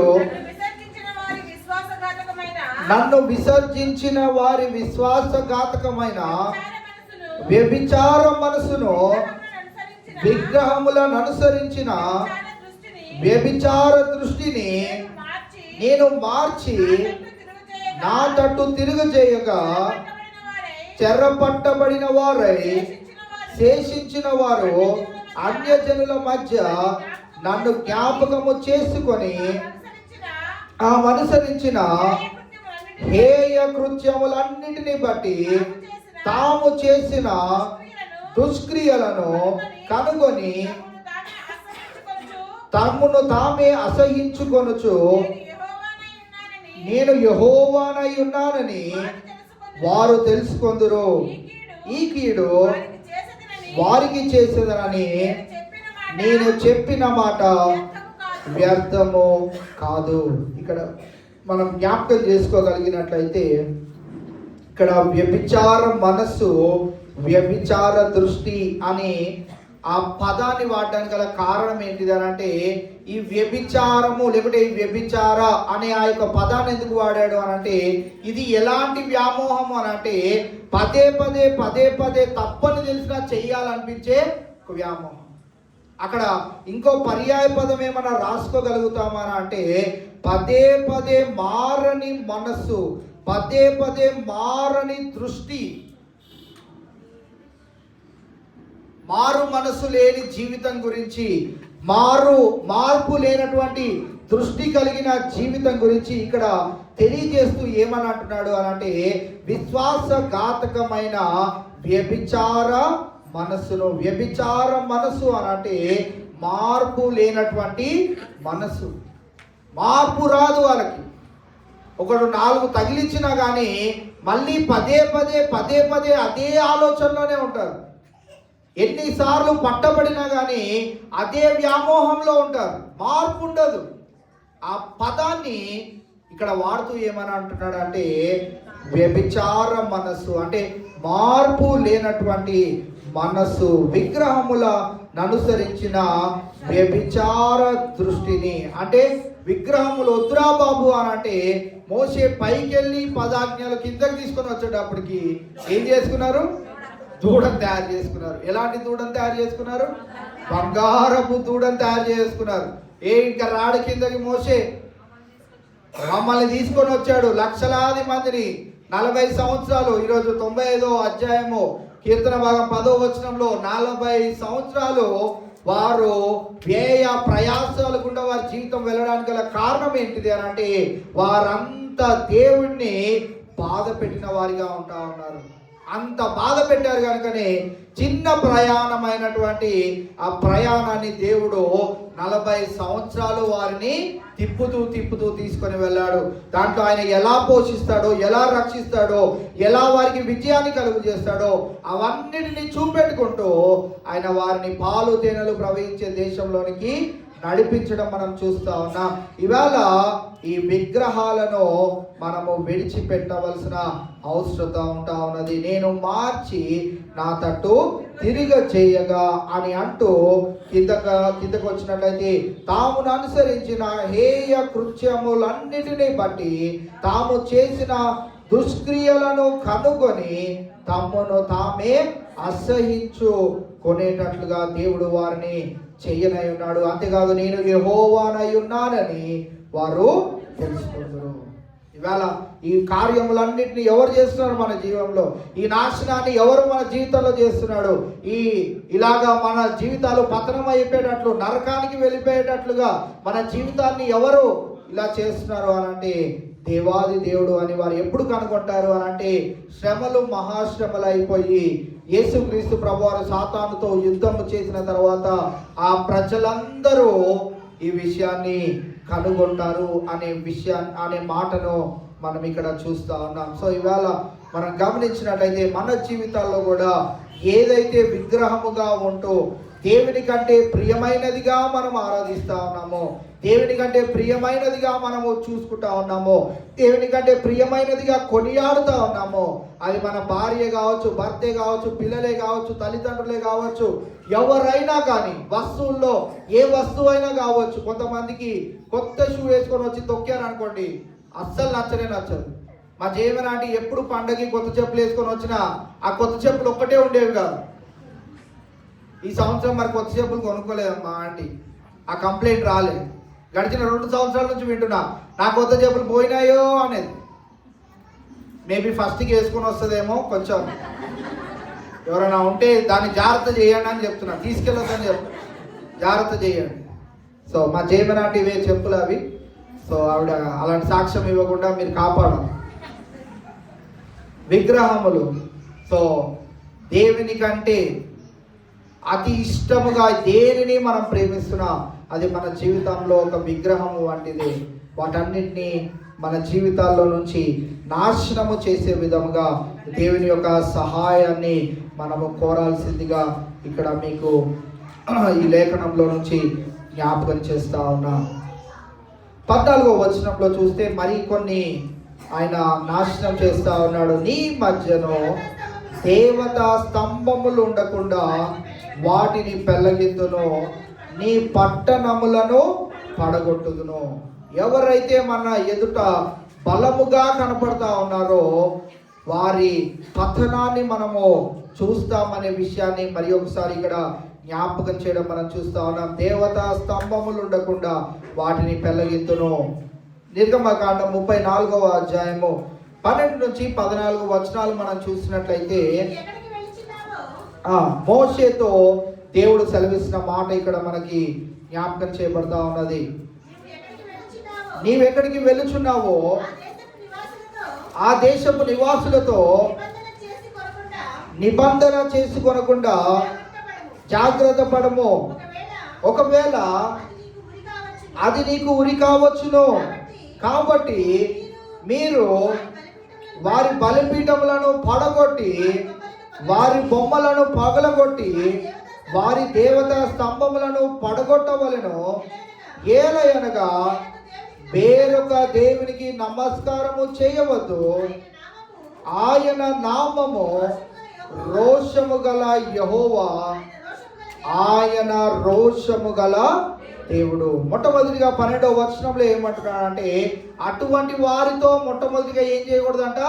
సాంగత్యం చేయకూడదు, జాగ్రత్త పడాలి. చాలా మందికి మనకి ఈ క్రిస్మస్ సీజన్లోకి వచ్చినాక, మీకా గ్రంథంలోనికి వచ్చినాక అబద్ధ ప్రవక్తలను మర్చిపోతూ వెళ్తా ఉన్నామేమో. ఒకవేళ మళ్ళీ ఈ వచనంలో నుంచి మనం జ్ఞాపకం చేసుకోగలిగినట్లయితే, ఎవరైనా మీ దగ్గరికి వచ్చి పలానా దైవజనుడి దగ్గరికి వెళ్తే మన అప్పులు పోతాయంట, మన అనారోగ్య పరిస్థితులు పోతాయంట, మన బాధలన్నీ పోతాయంట, ఆయన నూనె జల్లితే, ఆయన నీళ్ళిచ్చింది తాగితే, ఆయన మట్టి రుద్దితే, ఆయన ఉమ్ము పూసుకుంటే, అన్ని ఎవరైనా మనల్ని కనుక ఆ రీతిగా ఎంకరేజ్ చేసి మనల్ని ముందుకు తీసుకొని వెళ్తుంటే, అటువంటి వారితో ఎలా ఉండాలంటే మనం మొట్టమొదటిగా జాగ్రత్తగా ఉండాలి. చెప్పాలి వెంటనే వారికి. దేవుడు అలా చేయమని లేదు. ఇక్కడ ఉండి నమ్మకంగా మనం ప్రార్థన చేస్తే చాలు, ఆకాశంలో ఉన్న రోషం కలిగిన దేవుడు నీ జీవితంలో, నా జీవితంలో నూతనమైన కార్యాన్ని చేస్తాడు. ఈ రోజుల్లో యూట్యూబ్ ఓపెన్ చేయాలంటేనే భయంకరంగా ఉంది. గ్యాస్ సిలిండర్ అయిపోయిందంట ఒక ఆవిడకి, ఇంట్లో భర్త వెళ్ళిపోయాడంట, పిల్లలు వెళ్ళిపోయారంట, ఈయన వచ్చేసాడంట. ఏమి పదాలు వాడుతున్నారు! ఆ చర్చిలో సాక్ష్యాలు చెప్తున్నాడు, ఆ పాస్టర్ ఏం చేస్తున్నాడో అర్థం కావట్లేదు. వెంటనే మైక్ బంద్ చేయాలి. అలాంటివి మంచిగా తయారై ముస్తాబ్ అయిపోయి, నా భర్త పిల్లలు వెళ్ళిపోగానే ఆయన వచ్చేస్తాడు, నా మీద చెయ్యరు. ఆయన ఎలాంటి దేవుడు? ఆయన పరిశుద్ధుడు, ఆయన పవిత్రుడు. ఆయనకి ఎన్ని గుణలక్షణాలు ఉన్నాయి. దాంట్లో 1% కాదు కదా, 0.0001% కూడా కాపాడుకోలేనటువంటి మనము ఆయనని ఎలాంటి దేవుడుగా మార్చివేస్తున్నాం చూడండి. ఎవరు చెప్పిస్తున్నారో అలాంటి మాటలు తెలియదు. వారు ఏం చెప్పాలని అక్కడ మైకులు పట్టుకుంటున్నారో అర్థం కావట్లేదు. ఎలాంటి హేయమైనటువంటి రీతిలో యేసుక్రీస్తు ప్రభువాన్ని వారు ఉచ్చరిస్తూ ఉన్నారో మనం చూడాలి. ఆయన నిజంగా మన స్నేహితుడే. ఆయన ఈ లోకంలో జీవించిన వేళ మార్తా మరియలకు ఆయన స్నేహితుడే. కానీ ఆయన అలాంటి పనులు ఏనాడు కూడా చేయలేదు. మార్తా విస్తారమైన పనులు పెట్టుకొని ఉంది. మరియా ఎక్కడుంది? ఆయన పాదాల చెంత ఉత్తమమైన పనిని ఎంచుకుంది. ఆయన పాదాల చెంత ఉండి ఆయన మాటను వినాలని ఆసక్తి చూపెట్టింది. మార్తా విస్తారమైన పనులు పెట్టుకుంది. ఆ విస్తారమైన పనులు మార్తా పెట్టుకోవాల్సిన అవసరం ఉందా? ఏం చేస్తుంది? వంటగదిలో ఉండి వంట వండుతుంది. ఎవరికి పెట్టడానికి? 5 రొట్టెలు 2 చిన్న చేపలతో 5,000 మందికి ఆహారం పెట్టిన ఆ యేసుక్రీస్తు ప్రభువారికి ఈ మార్తా వంటగదిలో ఉండి విస్తారమైన పని పెట్టుకొని ఆమె వండి పెట్టేయాలని ఆశపడతా. ఎందుకు మరియా ఎందుకు వెళ్ళి హెల్ప్ చేయలేదు? మరియాకి తెలుసు. ఏం తెలుసు? 5 రొట్టెలు 2 చిన్న చేపల్ని 5,000 మందికి పంచిపెట్టిన ఆయన ఇప్పుడు ఇక్కడ తిప్పి కొడితే 30 మంది లేరు, వీళ్ళకి ఇంకా శ్రేష్టమైన ఆహారాన్ని పెట్టగలుగుతాడు. కనుక ఆయన నోటి నుండి వచ్చే వాక్కులను వినాలని మరియా ఉత్తమమైన దానిని ఎంచుకున్నదని రాయబడ్డ మనం చూస్తా ఉన్నాం. ఈవేళ ఆయనను ఆరాధించే వేళ, ఆయన గురించి సాక్ష్యం తెలియజేస్తున్న వేళ వ్యర్థమైన రీతిలో ఆయనను ఉచ్చరిస్తా ఉన్నారు. వ్యర్థమైన రీతిలో ఆయన నామాన్ని తక్కువ చేసి హేళన చేసి వారు ఆయనని ఉచ్చరిస్తా ఉన్నారు. ఈవేళ మనం కూడా చాలా జాగ్రత్తగా ఉండాలి. మన దేవాది దేవుడు ఎటువంటి దేవుడు అంట? రోషము కలిగిన దేవుడు. ఆయన భయంకరుడు, ఆయన భీకరుడు అనే పదాలను కూడా మనం జ్ఞాపకం చేసుకోవచ్చు. సో ఇవాళ మొట్టమొదటిగా అటువంటి వారి దగ్గర నుండి మనం జాగ్రత్త పడాలి. తర్వాత ఆయన ఏం చేస్తున్నాడు అంటే వాటన్నిటినీ పగలగొడుతున్నాడు. 14వ వచనంలో ఏలయనగా వేరొక దేవునికి నమస్కారము చేయవద్దు, ఆయన నామము రోషము గల యెహోవా, ఆయన రోషము గల దేవుడు. ఆయనకు నచ్చంది ఏంటి చెప్పండి? ఆయనని కాకుండా ఇంకొక వాటిని మనం ఆరాధించకూడదు. ఆయనని కూడా ఒక విగ్రహంగా పెట్టి ఆరాధించకూడదు. నీ నోటి నుండి వచ్చే నీ మాటలే ఆయనకు ఒక ఆరాధన. నీ హృదయంలో నుండి వెలువడుతున్న ప్రతి ఒక్క మాటే ఆయనకి ఆరాధన. ఆయన ఎక్కడున్నాడు అని అంటే మన మధ్యలో ఉన్నాడు, మనలో ఉన్నాడు. సో ఈవేళ అటువంటి గణనీయమైనటువంటి దేవాది దేవుణ్ణి మన సాక్ష్యాల ద్వారా ఆయనను హేళనపరచకూడదు, వారికి నాశనం కలుగుతుంది. అటువంటి పరిస్థితుల్లో మనం కూడా ఉండకుండా మనల్ని మనము జాగ్రత్త పరచుకోవాల్సిన అవసరత ఉన్నది. అందుకే ఇక్కడ రాయబడుతున్న మాట ఏంటి, నీ మధ్యలో దేవతా స్తంభములు ఉండకుండా వాటిని తెల్లగింతును, నీ పట్టణములను పడగొట్టుదును. దేవతా స్తంభములు అంటే పాత నిబంధన గ్రంథంలో దినవృత్తాంతాల గ్రంథంలో కావచ్చు, ఒక దేవతకి ఒక స్తంభాన్ని కడతారు. ఆ స్తంభాన్ని గురించి అషేరఫో ఏదో దేవత ఉంటుంది, అషేరా దేవత. నేను ఇంగ్లీష్లో చదివాను కాబట్టి కొంచెం అషేరా దేవతని ఒక స్తంభం కడతారు వాళ్ళు. ఆ స్తంభం గురించి ఇక్కడ తెలియజేయబడడం మనం చూస్తున్నాం. అటువంటి స్తంభాలు చాలా కడుతూ వెళ్తా ఉన్నారు. సో వాటన్నిటిని కూడా పెళ్ళగిస్తాను అనే మాటను ఇక్కడ తెలియజేస్తా ఉన్నాడు. నేడు మన జీవితాల్లో కూడా మరి నమస్కరించకూడనవి, వెళ్ళని ప్రదేశాలు, దైవ సేవకుల్ని దేవుళ్ళుగా మార్చేసే ఈ దినాల్లో ఉంటున్న వేళ మనము ఆ దైవ సేవకుడి దగ్గరికి వెళ్తే అదవుతుందంట ఇదవుతుందంట అని మనం అక్కడికి ఇక్కడికి పరిగెట్టని అవసరం లేదు. మన దేవుడు మన జీవితాల్లో ఎటువంటి అవకాశాన్ని మనకి ఇచ్చాడు అని అంటే, నీవు ఉన్న చోటునే ప్రార్థన చేయగా దేవుడు ఏం చేస్తాడంట, ఆలకించి మనకి జవాబును అనుగ్రహిస్తాడు. అదే ఎప్పుడు అనుగ్రహిస్తాడు? ఆయన చిత్తానుసారముగా ఆయన ఆ కార్యాన్ని జరిగిస్తాడు. ఆయన చిత్తం ఎప్పుడైంది?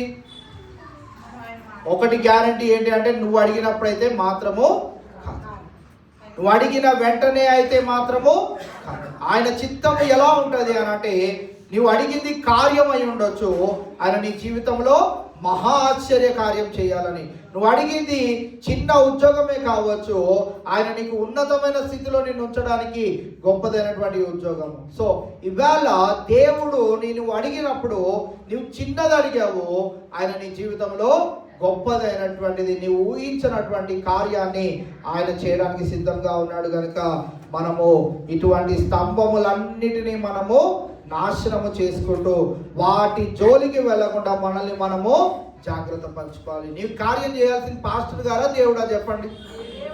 దేవుడు చేయాలి. పాస్టర్ గారు ఎన్ని రోజుల వరకు చేస్తాడు చెప్పండి? ఏ పాస్టర్ కూడా చేయలేడు. ఇది చాలా బాగా గుర్తుంచుకోవాల్సిన. పాస్టర్ని ఎందుకు దేవుడు నియమించాడు అని అంటే, ఈ 66 పుస్తకాలు అన్యజనులం కదా మనము.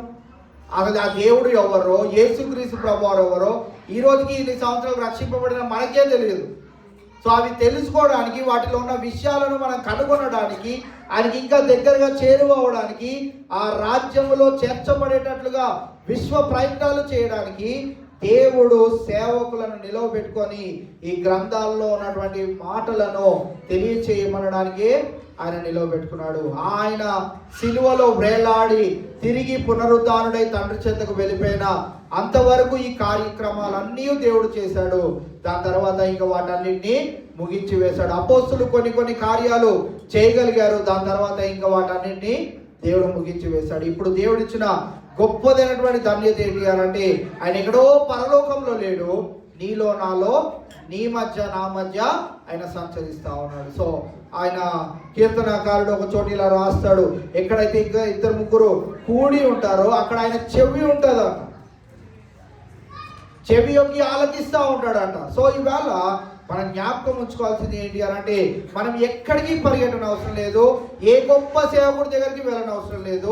భారతదేశంలో కొంతమంది గొప్ప సేవకులు ఉన్నారు, ఆయన దగ్గరికి లక్షలాది మంది వెళ్ళిపోతారు, వేలాది మంది వెళ్ళిపోతారు అని అంటే, అమెరికా లాంటి దేశానికి వెళ్తే అక్కడ కోట్లాది మంది వెళ్ళిపోతూ ఉంటారు. మరి ఈయనకంటే ఆయన గొప్పోడా? ఆయనకంటే ఇంకొక ఆయన 10 కోట్ల మంది వెళ్ళిపోయే వాళ్ళు ఉంటారేమో, ఆయన గొప్పోడా? ఎవ్వరు గొప్పలు కానివారు లేనే లేరు. మన దేవుడు ఒక్కడే గొప్ప దేవుడు. మన దేవుడు ఒక్కడే కార్యాలు నెరవేర్చగలగా, సఫలపరచగలగా దేవుడు. కనుక ఆయన ఇచ్చిన ఈజీ యాక్సెస్ ఏంటంటే, నువ్వు రక్షింపబడితే చాలు, నువ్వు ప్రార్థన చేస్తే, ఎక్కడ ఉండి ప్రార్థన చేసినా అక్కడే దేవుడు నీకు జవాబును అనుగ్రహిస్తాడు. నువ్వు ఊహించిన దానికంటే అద్భుతమైనటువంటి కార్యాన్ని దేవుడు నీ జీవితంలో, నా జీవితంలో సఫలపరుస్తాడు. 15వ వచనాన్ని మనం చూసుకుంటే, నేను అత్యాగ్రహము తెచ్చుకొని నా మాట ఆలకించని జనములకు ప్రతీకారము చేతును. ఈవేళ మన దేవుడు సెలవిస్తున్న మాట ఏంటిది అంటే, నేను అత్యాగ్రహము తెచ్చుకొని నా మాట ఆలకించని జనములకు ప్రతీకారము చేతును. ఆయన మాట వినకుండా, అందుకే బైబిల్ గ్రంథం మొత్తంలో దేవుడు ఇచ్చినటువంటి ఒకే ఒక సూచన ఏంటిది అని అంటే, బైబిల్ గ్రంథం మొత్తం ఒకవేళ మీరు చదివినా చదవకపోయినా ఈ బైబిల్ గ్రంథం మొత్తానికి కనుక మోరల్ ఏంటిది, లేకుంటే ఇదంతా ఏంటి ఒక మాటలో మీరు చెప్పాలి అని అంటే, నీవు దేవుని మాట వినాలి అంతే. అంతకు మించి ఏమీ లేదు ఈ బైబిల్ గ్రంథంలో. చదువుతున్నావా, దేవుని మాట నీవు వినాలి. వినడం గురించి కూడా నేను ఒకసారి ఉదాహరణ చెప్పా. వినడం అంటే ఏంటి? వినడం అంటే ఏంటి? ఇప్పుడు నేను శ్రవంతికి అమ్మ కిందకెళ్ళి వాటర్ తీసుకురమ్మన్నా, మళ్ళీ చెప్పాల్సి వస్తుంది మీకు. కిందకెళ్ళి వాటర్ తీసుకొని రమ్మన్నా, విన్నది కానీ ఏం చేయలేదు, వెళ్ళి తీసుకురాలేదు. అన్న వాటర్ తెమ్మన్నాడు అని విన్నది కానీ చేయాల్సింది ఏంటి? వెళ్ళి తీసుకొని రా. సో నేను చాలా బాగా వింటానండి వాక్యాలు, రోజు నేను వాక్యమే వింటానండి కాదు, విని పాటించాలి. అది ఈ బైబిల్ గ్రంథం యొక్క సారాంశము. సో ఈవేళ ఆయన అంటున్న మాట ఏంటిదంటే, నా మాట ఆలకించని. నా మాట ఆలకిస్తే ఏమవుతుందో చెప్పండి? ఆలకించని ప్రజలకు ప్రతీకారం చేస్తాడు, ఆలకించే ప్రజలకు ఏం చేస్తాడు? మరి మేలు చేస్తాడు. ఈవేళ మేలు పొందుకో అని ఆశపడుతూ దేవుని చెంతకు వచ్చిన వేళ, ఆయన గొప్పదైనటువంటి కార్యాలు మన జీవితాల్లో చేయాలని ఇంకా ఎదురు చూస్తున్న వేళ, మనం ఆయన మాటను కనుక తృణీకరించినట్లయితే ఆయన మనకి ప్రతీకారం చేసే దేవుడుగా ఉంటా ఉన్నాడు. ఆయన అత్యాగ్రహము మన మీద చూపించే దేవుడుగా ఉంటా ఉన్నాడు. అదే ఒకవేళ నేను ఆయన మాటను ఆలకించిన ఎడల, నేడు ఆయన మాట మన చెవిన పడ్డ వేళ, ఆయన చేయమన్న కార్యము కనుక మనం చేయగలిగినట్లయితే ఆయన మనకు మేలు చేసే దేవుడుగా ఉంటా ఉన్నాడు. యెషయా గ్రంథం 65వ అధ్యాయము 12వ వచనాన్ని ఒకసారి చదివితే, యెషయా గ్రంథం 65వ అధ్యాయం 12వ వచనం.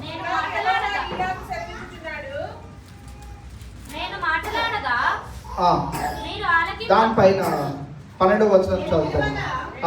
నేను పిలువగా మీరు ఉత్తరం ఇయ్యలేదు, నేను మాట్లాడగా మీరు ఆలకింపక, నా దృష్టికి చెడ్డదైన దానిని చేసితిరి, నాకిష్టము కాని దాని కోరితిరి. నేను ఖడ్గమును మీకు అదృష్టముగా నియమించుదును, మీరందరూ వదకు లోనగుదురు. ఇక్కడ మనం జ్ఞాపకం చేసుకోగలిగినట్లయితే ఒక మనకి నచ్చనటువంటి ఒక మాట ఇక్కడ ఉంది. అదేంటిదంటే, నా ఇష్టము కాని దానిని కోరితిరి. మనం చాలాసార్లు చాలా కోరుతూ ఉంటాం కానీ దేవుడు అది ఇవ్వడు. ఇవ్వనప్పుడు ఏమంటాం మనము? దేవుడు నేను అడిగింది ఇవ్వట్లేదు. మనం గుర్తుంచుకోవాల్సింది ఏంటి అని అంటే, మనం ఏమడిగాము? ఆయనకి ఇష్టం లేనిది అడిగాము. ఆయనకి ఇష్టం లేనిది అడిగితే ఆయన ఏం చేస్తాడంట? నాకు ఇష్టము కాని దానిని కోరితిరి. అది ఏం చేయడు ఆయన? మనకి ఇవ్వడు. ఎందుకనంటే అది ఈ రోజుకి మన జీవితాల్లో బాగానే ఉండవచ్చు, రేపు బాగానే ఉండవచ్చు, కానీ ఒకానొక దినాన దాని ద్వారా మనము మన జీవితాల్లో కీడు కావచ్చు, నాశనం కావచ్చు, తెచ్చుకొనడానికి అవకాశాలు ఉండొచ్చు. కనుక దేవుడు దానిని మనకి ఇవ్వలేదు. అది నీకు ఇష్టమే, అది నాకు ఇష్టమే, కానీ ఎవరికి ఇష్టం లేదు? ఇచ్చే దేవుడికి ఇష్టం. మనం కూడా మన బిడ్డలు చాలాసార్లు అడుగుతారు, డాడీ నాకు సైకిల్ కావాలి అని. మనం ఏమంటాము? సైకిల్ వద్దంటే వద్దంటాం. ఎందుకు వద్దంటాము? వాడు వయసు కాదు, వాడు తొక్కితే కింద పడిపోతాడని చాలా రకాలైనటువంటి, ఎంత ముండికేసినా కానీ మనం కొనం. ఎందుకు అని అంటే అది కొనడం మనకి ఇష్టం లేదు. కొనే డాడీకి ఇష్టం ఉంది అనుకోండి, అప్పుడు వద్దన్నా కానీ ఏం చేస్తాడు? సైకిల్ తీసుకొని వచ్చి మన బర్త్డే రోజు ముందు మన ఇంటి ముందు తీసుకొని వచ్చి పెడతాడు. సో ఇవాళ మనము దేవుని దగ్గరికి అడగడానికి వచ్చినప్పుడు, మనం నోరు తెరిచి దేవాది దేవుని అడుగుతున్నప్పుడు మొట్టమొదటిగా మనం గుర్తుంచుకోవాల్సిన లక్షణం ఏంటిది అని అంటే ఆయనకి ఇష్టమైంది మనము అడుగుతున్నామా లేదా. దేవా నీ చిత్తం అయితే ఇది నాకు ఇవ్వు. ఇవాళ అటు రీతిగా మనం అడిగేవారిగా ఉంటూ ఇక్కడ దేవుడు సెలవిచ్చిన మాట ఏంటిది అని అంటే నేను పిలవగా మీరు ఏం చేశారు? ఉత్తరం ఇవ్వాలి. పిలిస్తే పలకలేదు. దేవుడు ఇద్దామని మనల్ని పిలుస్తా ఉంటే మనం ఏమన్నామనంటే అయ్యా నాకు ఇంకా సమయం కావాలి, రండి మీరు అడిగిన పరలోక రాజ్యానికి నేను అందరినీ వారసులు చేసేస్తాను అని అంటే అయ్యా నాకు ఇంకా పెళ్లి కాలేదు, నేను ఇంకా అనుకున్న ఉద్యోగాన్ని నేను సంపాదించుకోలేదు, అనుకున్న ఇల్లు ఇంకా కొనుక్కోలేదు, నేను మరి నాకు ఇస్తానన్న ఇల్లు ఇంకా 2 సంవత్సరాలు టైం పడుతుందంట, అప్పుడు వరకు నువ్వు ఆగు, ఆ ఇంట్లోకి నేను వెళ్ళాలి, దాని గురించి నేను చాలా ఖర్చు పెట్టాను, నేను వాహనం కొనుక్కున్నాను, దానికి లోన్ కట్టాను, ఇంకా వాడు నా చేతికి వాహనాన్ని ఇవ్వలేదు, అది వచ్చేంతవరకు ఆగు. చాలాసార్లు 90వ కీర్తనలో దేవుడు అంటున్న ఒక మాట ఏంటిది అని అంటే నరులారా తిరిగి రండి. ఎప్పుడు చదువుతాం ఆ మాట? చనిపోయినప్పుడు చదువుతాం. ఆ చనిపోయాడు కదా ఆయన ఎటుపోతే మనకెందుకు అని అక్కడ చదువుతాం. నరులారా తిరిగి రండి అని దేవుడు సెలవిస్తున్నాడు అని. నిజంగా రమ్మంటే వస్తావా? రా, అక్కడ వచనం చదువుదాం. నీవు మనుషులను మంటికి మార్చుచున్నావు, నరులారా తిరిగి రండని నీవు సెలవిచ్చుచున్నావు. చనిపోయిన ఆయన కదా, ఆయనను పిలుస్తున్నాడు దేవుడు. వాస్తవానికి ఈరోజు కీర్తనలో కూడా రండి రండి అంటున్నాడు. రండి రండి అంటే ఎక్కడికి రమ్మంటున్నాడు దేవుడు? ఎక్కడికి రమ్మంటున్నాడు? ఆయన యుద్ధకి రమ్మంటున్నాడు.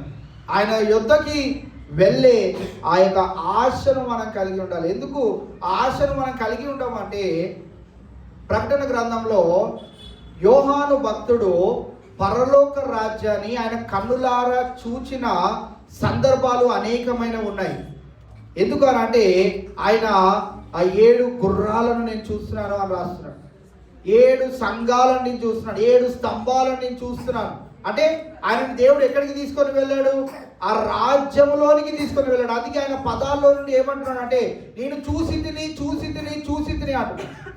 ఇవాళ ఆయన చూసి ఆ మాటలను రాసినప్పటికీ మనం ఏమంటున్నామంటే ఆ రాజ్యంలోనికి వెళ్ళడానికి అయ్యా నాకు ఇంకా సమయం కావాలి, ఇంకా కాస్త గడియ కావాలి, ఇంకా నాకు కొన్ని రోజులు కావాలి, ఇంకా నేను చూడవలసినవి చాలా ఉన్నాయి, వాటన్నింటినీ నేను చూడాలి అని అంటుంటే దేవుడు కూడా అలానే ఆలస్యం చేస్తా ఉన్నాడు. ఇవాళ మనం చూసినట్లయితే నేను పిలవగా మీరేం చేయలేదు, ఉత్తరం ఇవ్వలేదు, నేను మాట్లాడగా మీరు ఆలకింపగా నా దృష్టికి చెడ్డదైన దానిని చేసింది.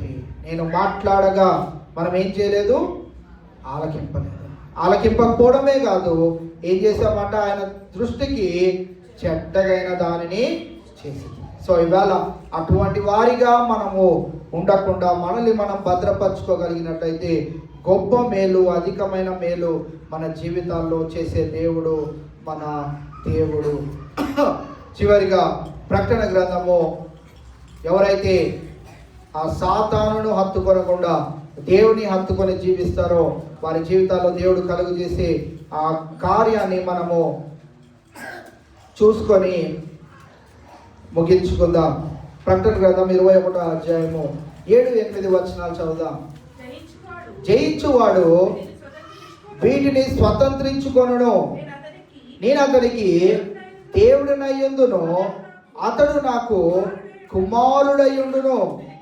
పెరిగివారును, అవిశ్వాసులను, అసహ్యులను, నరహంతకులను, వ్యభిచారులను, మాంత్రికులను, విగ్రహారాధకులను, అబద్ధికులందరూ అగ్నిగంధకములతో మండుగుండములో పాలు పొందుదురు. ఇది 2వ మరణము. జయించువారు పడిపోయిన పరిస్థితుల నుంచి తక్షణమే దేవుని యొక్క కృపను పొందుకొని లేపబడిన వారే ఇక్కడ రాయబడిన మాట ఏంటిది అంటే జయించువారు. ఎవరి నుండి జయం పొందుకోవడము?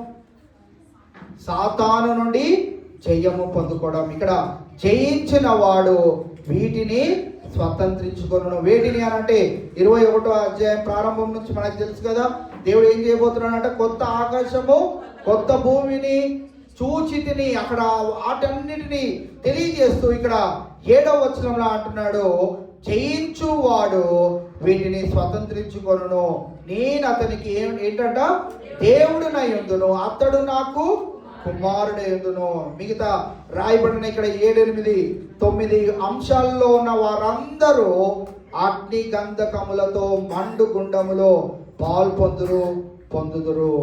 ఇక్కడ దేవుడికి నచ్చని గుణ లక్షణాలు కొన్ని మన జీవితాల్లో ఉంటాయి కనుక వాటన్నిటిని మనము తీసివేసుకొని దేవుడు ప్రతీకారము చేసే పరిస్థితిలో మనం ఉన్నట్లయితే, ఆ నెగిటివిటీలోనే మనం ఉండిపోతున్నట్లయితే, మనం పాజిటివిటీలోనికి రావడానికి ప్రయత్నం చేస్తూ ఆ పతనములో నుండి గొప్ప విజయం వైపు నడిపించే ఆ దేవుణ్ణి మనం ఆశ్రయించగలిగినట్లయితే ఆయన మనకి దేవుడై ఉంటాడు, మనం ఆయనకి కుమారులము కుమార్తెలమై ఉంటాము. కనుక ఈవేళ మీకు ఆ ప్రవక్త ద్వారా తెలియజేయబడుతున్న మాటలలో స్వల్ప గ్రామములో జన్మించిన ఆ రాజు మనకి ఏం చేస్తాడు? మొట్టమొదటిగా మనల్ని పోషించే దేవుడు, రెండవది రక్షించే దేవుడు, మూడవది మన మధ్య నుండే దేవుడు, నాలుగవది విజయాన్నిచ్చే దేవుడు.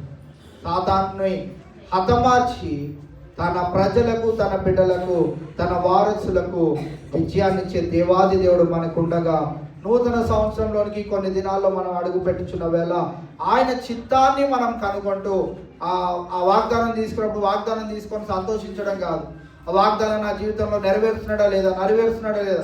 వాగ్దానం ఇంతమంది తీసుకుంటాం కదా, దాంట్లో ఒకరిద్దరే ఎందుకు దేవుడు నాకు ఇచ్చిన వాగ్దానం నెరవేర్చడం అని చెప్తారు?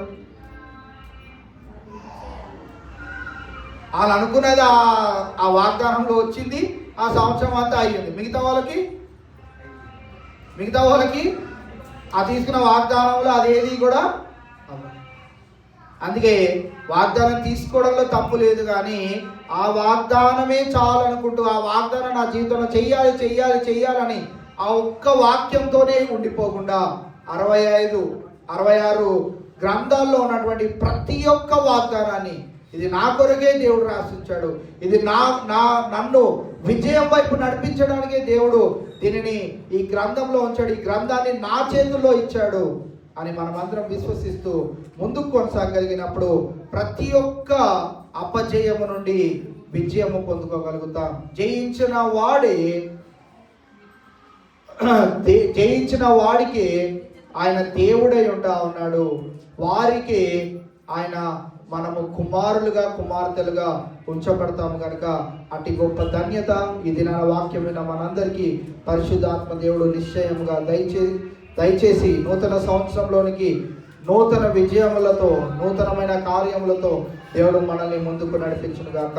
దేవుడి కొద్ది మాటలు మనందరి వెనుకల్లో భద్రపరచును గాక. దయచేసి కళ్ళు మూసుకుందాం, తలలు వంచుదాం, ప్రార్థనలో ఏకీభవిద్దాం. ఇప్పటి వరకు తెలియజేయబడిన మాటలు ఒకసారి మనం నెమరు వేసుకుంటూ దేవుడు చేసిన అనేకమైన కార్యాలు మన జీవితాల్లో అనేకమైన నాశనము చేస్తూ దేవుడు మనకిస్తున్న విజయాన్ని బట్టి, మన జీవితాల్లో చేస్తున్న గొప్ప కార్యాలను బట్టి ఒక నిమిషం మౌనముగా ఆయనకు స్తుతియాగము చేస్తూ ఈ సంవత్సర కాలం అంతయు అనేకమైన ఉపద్రవంలో నుంచి, అనేకమైన అనారోగ్య పరిస్థితుల్లో నుంచి, ఇబ్బందుల్లో నుంచి దేవుడు మనల్ని భద్రపరిచి మనకి ప్రతీకారము చేయక ఆయన మేళ్లతో నింపిన దేవాది దేవునికి ఒక నిమిషము మనమందరము స్తుతి యాగం చేద్దాం. ఒక నిమిషము మనమందరం మౌనంగా కావచ్చు, దేవునికి స్తుతి యాగం చేద్దాం. దేవునికి కృతజ్ఞతాస్తుతులు చెల్లిద్దాం. సంవత్సర కాలం అంతయు నువ్వు కాచి కాపాడినావు, అందుని బట్టి నీకు వందనాలయ్యా అని చెప్దాం. దేవా, నీవు మమ్మల్ని నాశనపు కూటములోనికి తీసుకొని వెళ్లకుండా మాకు మేలును చేస్తూ వచ్చిన దేవా నీకు వందనాలు.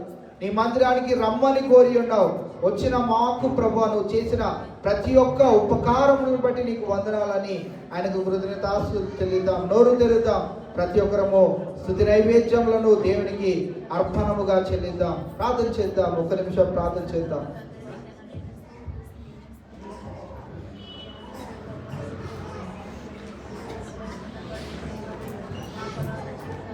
ప్రార్థన చేసుకుందాం.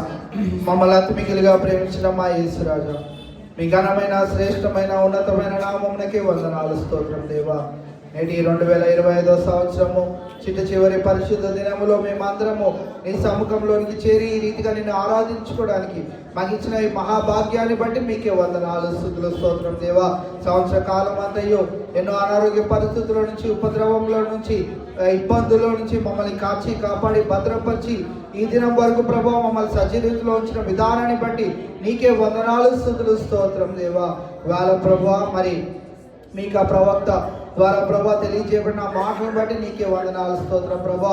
నీ కుమారుడైనటువంటి యేసు క్రీస్తు ప్రభువారిని నమ్ముకున్న మా జీవితాలలో ప్రభా మరి మమ్మల్ని పడద్రోయ ప్రతి దానిని నాశనము చేసి మమ్మల్ని విజయం వైపు నడిపిస్తారు కనుక ప్రభా ఈవేళ నీ వైపు చూస్తూ ప్రభా నువ్వు రోషం కలిగిన దేవుడు అని ప్రభా మోషేతో మాట్లాడినప్పుడు మోషే తెలియజేస్తా ఉన్నాడు కనుక ప్రభా ఈవేళ ప్రభా మరి నీ వైపు మేము చూస్తూ ప్రభా ఈ లోకం వైపు చూడక ప్రభా మేము ప్రభా మరి జాగ్రత్త పడుతూ మమ్మల్ని మేము కాపాడుకుంటూ ప్రభా నీ మాటను వినేవారిగా ప్రభా దానిని ఆలకించే వారిగా ప్రభా దానిని మా జీవితాల్లో మరి అనువదించుకునే వారిగా మేము ఉండగలుగుటకు మీ సహాయం అనుగ్రహించిన దేవా మీకే వందనాలు, స్తుతులు, స్తోత్రం దేవా.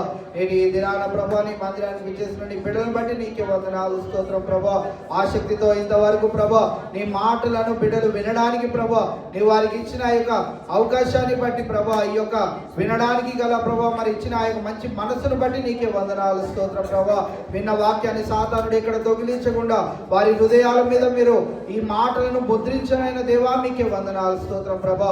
ఆ మాటలను నెమరే వేసుకుంటూ ప్రభా వారి జీవితాలను సరైన రీతిలో కట్టుకోగలుగుటకు మీ సహాయం అనుగ్రహించమని ప్రార్థన చేస్తా ఉన్నాను దేవా. అదే విధముగా ప్రభా మరి రాబోయే వారాల్లో ప్రభా మరి జరగబోయే కార్యక్రమాలన్నింటిలో మీరు తోడుగుండండి, సహాయం అనుగ్రహించండి.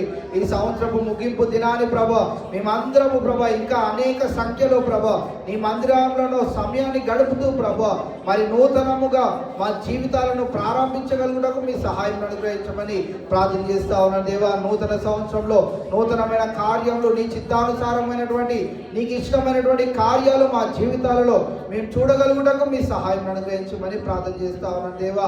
నీ చిత్తమైతే ఒక్క నూతన ఆత్మనైనా మేము వెలిగించగలుగుటకు మీ సహాయం అనుగ్రహించమని ప్రార్థన చేస్తా ఉన్నాను దేవా. ఈ రీతిగా ప్రభా మరి అనారోగ్య పరిస్థితుల్లో ఉన్న బిడ్డలను కూడా మీరు జ్ఞాపకం చేసుకోండి. మౌనిక సిస్టర్ నిన్ను స్వస్థపరిచి లేవనెత్తిన విధానాన్ని బట్టి నీకే వందనాలు, స్తోత్రం ప్రభా. సత్యవంతుడు గారిని కూడా ప్రభా నీ చేతులకు అప్పచెప్తా ఉన్నాం. వారున్న పరిస్థితి నువ్వు ఎరిగిన దేవుడవు కనుక ప్రభా వారు ట్రీట్మెంట్ పొందుతూ ఉండగా డాక్టర్స్ కావాల్సిన మంచి తెలివిని జ్ఞానాన్ని దయచేసి ప్రభా వారు త్వరితగతిలో స్వస్థతను ఉంది ప్రభా నీ సాక్షి బిడ్డగా నిలబడగలుగుటకు మీ సహాయం అనుగ్రహించమని ప్రార్థన చేస్తా ఉన్నాను దేవా. ఈ రీతిగా ప్రభా మరి ఆర్థిక పరమైన ఇబ్బందుల్లో ఉంటున్న బిడ్డలు కూడా మీరు జ్ఞాపకం చేసుకోండి. కుటుంబ సమస్యల్లో ప్రభా మరి కొట్టుమిట్లాడుచున్న బిడ్డలు కూడా మీరు జ్ఞాపకం చేసుకోండి. వారికి కావాల్సిన సమాధానం మీరు దయచేయండి, నెమ్మదిని దయచేయండి, ప్రేమను ప్రభా మరి పంచిపెట్టే దేవానికే వందనాలు, స్తోత్రం ప్రభా. వారి కుటుంబాల్లో ప్రేమను నెలకొల్పనైన దేవా మీకే వందనాలు, స్తోత్రం ప్రభా. మరి ప్రభా మరి వ్యర్థమైన మాటలతో ప్రభా మరి కుటుంబాలను పాడు చేసుకునేవారు అనేకులు ఉండగా ప్రభా వారి నోర్లను కూడా ప్రభా నీవు మూసివేయనైన దేవా మీకే వందనాలు, స్తోత్రం ప్రభా. వ్యర్థమైన మాటలు మా జీవితాల్లో ఉండకుండా మీ సహాయం అనుగ్రహించండి. నూతన సంవత్సరంలో మేము ప్రభా మరి నీకు ఇష్టం లేని అన్నిటినీ విడిచిపెట్టి ప్రభా నూతన పరచబడినట్లు మీ సహాయం అనుగ్రహించమని ప్రార్థన చేస్తా ఉన్నాను దేవా. ఈ రీతిగా ప్రభా మరి ఇంతవరకు నీ సన్నిధిని మాకు తోడుగా వచ్చి ప్రభా నీ వాక్యపు వెలుగుల్లో మా జీవితాలను కట్టిన విధానాన్ని బట్టి నీకే వందనాలు, స్తుతులు, స్తోత్రం తెలియజేసుకుంటూ దేవా నీ బిడ్డలు తిరిగి వారి గృహాలకు వెలుచుండగా మీ సన్నిధి మీ ప్రసన్నత నీ వెలుగు మధ్యన భద్రపరిచి కాచి కాపాడి సంరక్షించమని దినాన సాక్ష్యం పెట్టిన బిడ్డలను బట్టి కూడా నీకే వందనాలు, స్తోత్రం ప్రభా. వారి కుటుంబాల్లో వ్యక్తిగతంగా వారి జీవితాల్లో చేసిన గొప్ప ఆశ్చర్య కార్యాలను బట్టి కూడా నీకే వందనాలు, స్తోత్రం ప్రభా. నేను నమ్ముకున్న బిడ్డలను ఎన్నడూ చేయి విడువని అన్నావు. నీవు వారిని నీ సొత్తుగా భావించావు కనుక ప్రభా నీకే వందనాలు, స్తుతులు, స్తోత్రం దేవా. ఇంకా నువ్వు దాచించిన మేలతో కుటుంబాన్ని తృప్తిపరచనైన దేవా మీకే వందనాలు, స్తోత్రం ప్రభా. ఈ రీతిగా ప్రభా చేసిన ప్రతి ఒక్క మేలు ఉపకారములను బట్టి మీకే లెక్కలేని బట్టి వందనాలు, స్తోత్రం తెలియజేసుకుంటూ మీ ఆరాధనను ముగించుకొని తిరిగి నీ బిడ్డలు వారి గృహాలకు వెళ్ళుచుండగా మీ సన్నిధిని తోడుగా ఉంచమని, మీ అందరము తిరిగి కలుసుకునే పర్యంత నీ కృపచాటున భద్రపరచుకోమని, నీ వెలుగు, నీ ప్రసన్నతని ప్రభా మరి నీ కాంతిలో వీళ్ళందరినీ భద్రపరచుకోమని ఈ ప్రార్థన ప్రభు యేసు నామంలో అడిగి వేడుకుంటున్నాం మా తండ్రి. మన పరమ తండ్రి అయిన దేవుని యొక్క ప్రేమ, కుమారుడైన యేసుక్రీస్తు వారి యొక్క కృప, పరిశుద్ధాత్మని యొక్క నిత్య అన్యోన్య సహవాసము చేరిన సకల పరిశుద్ధులకు చంటి బిడ్డల నుంచి వృద్ధుల వరకు సదాకాలము తోడైండి నడిపించును గాక. ఆమేన్. ఆశీర్వాదం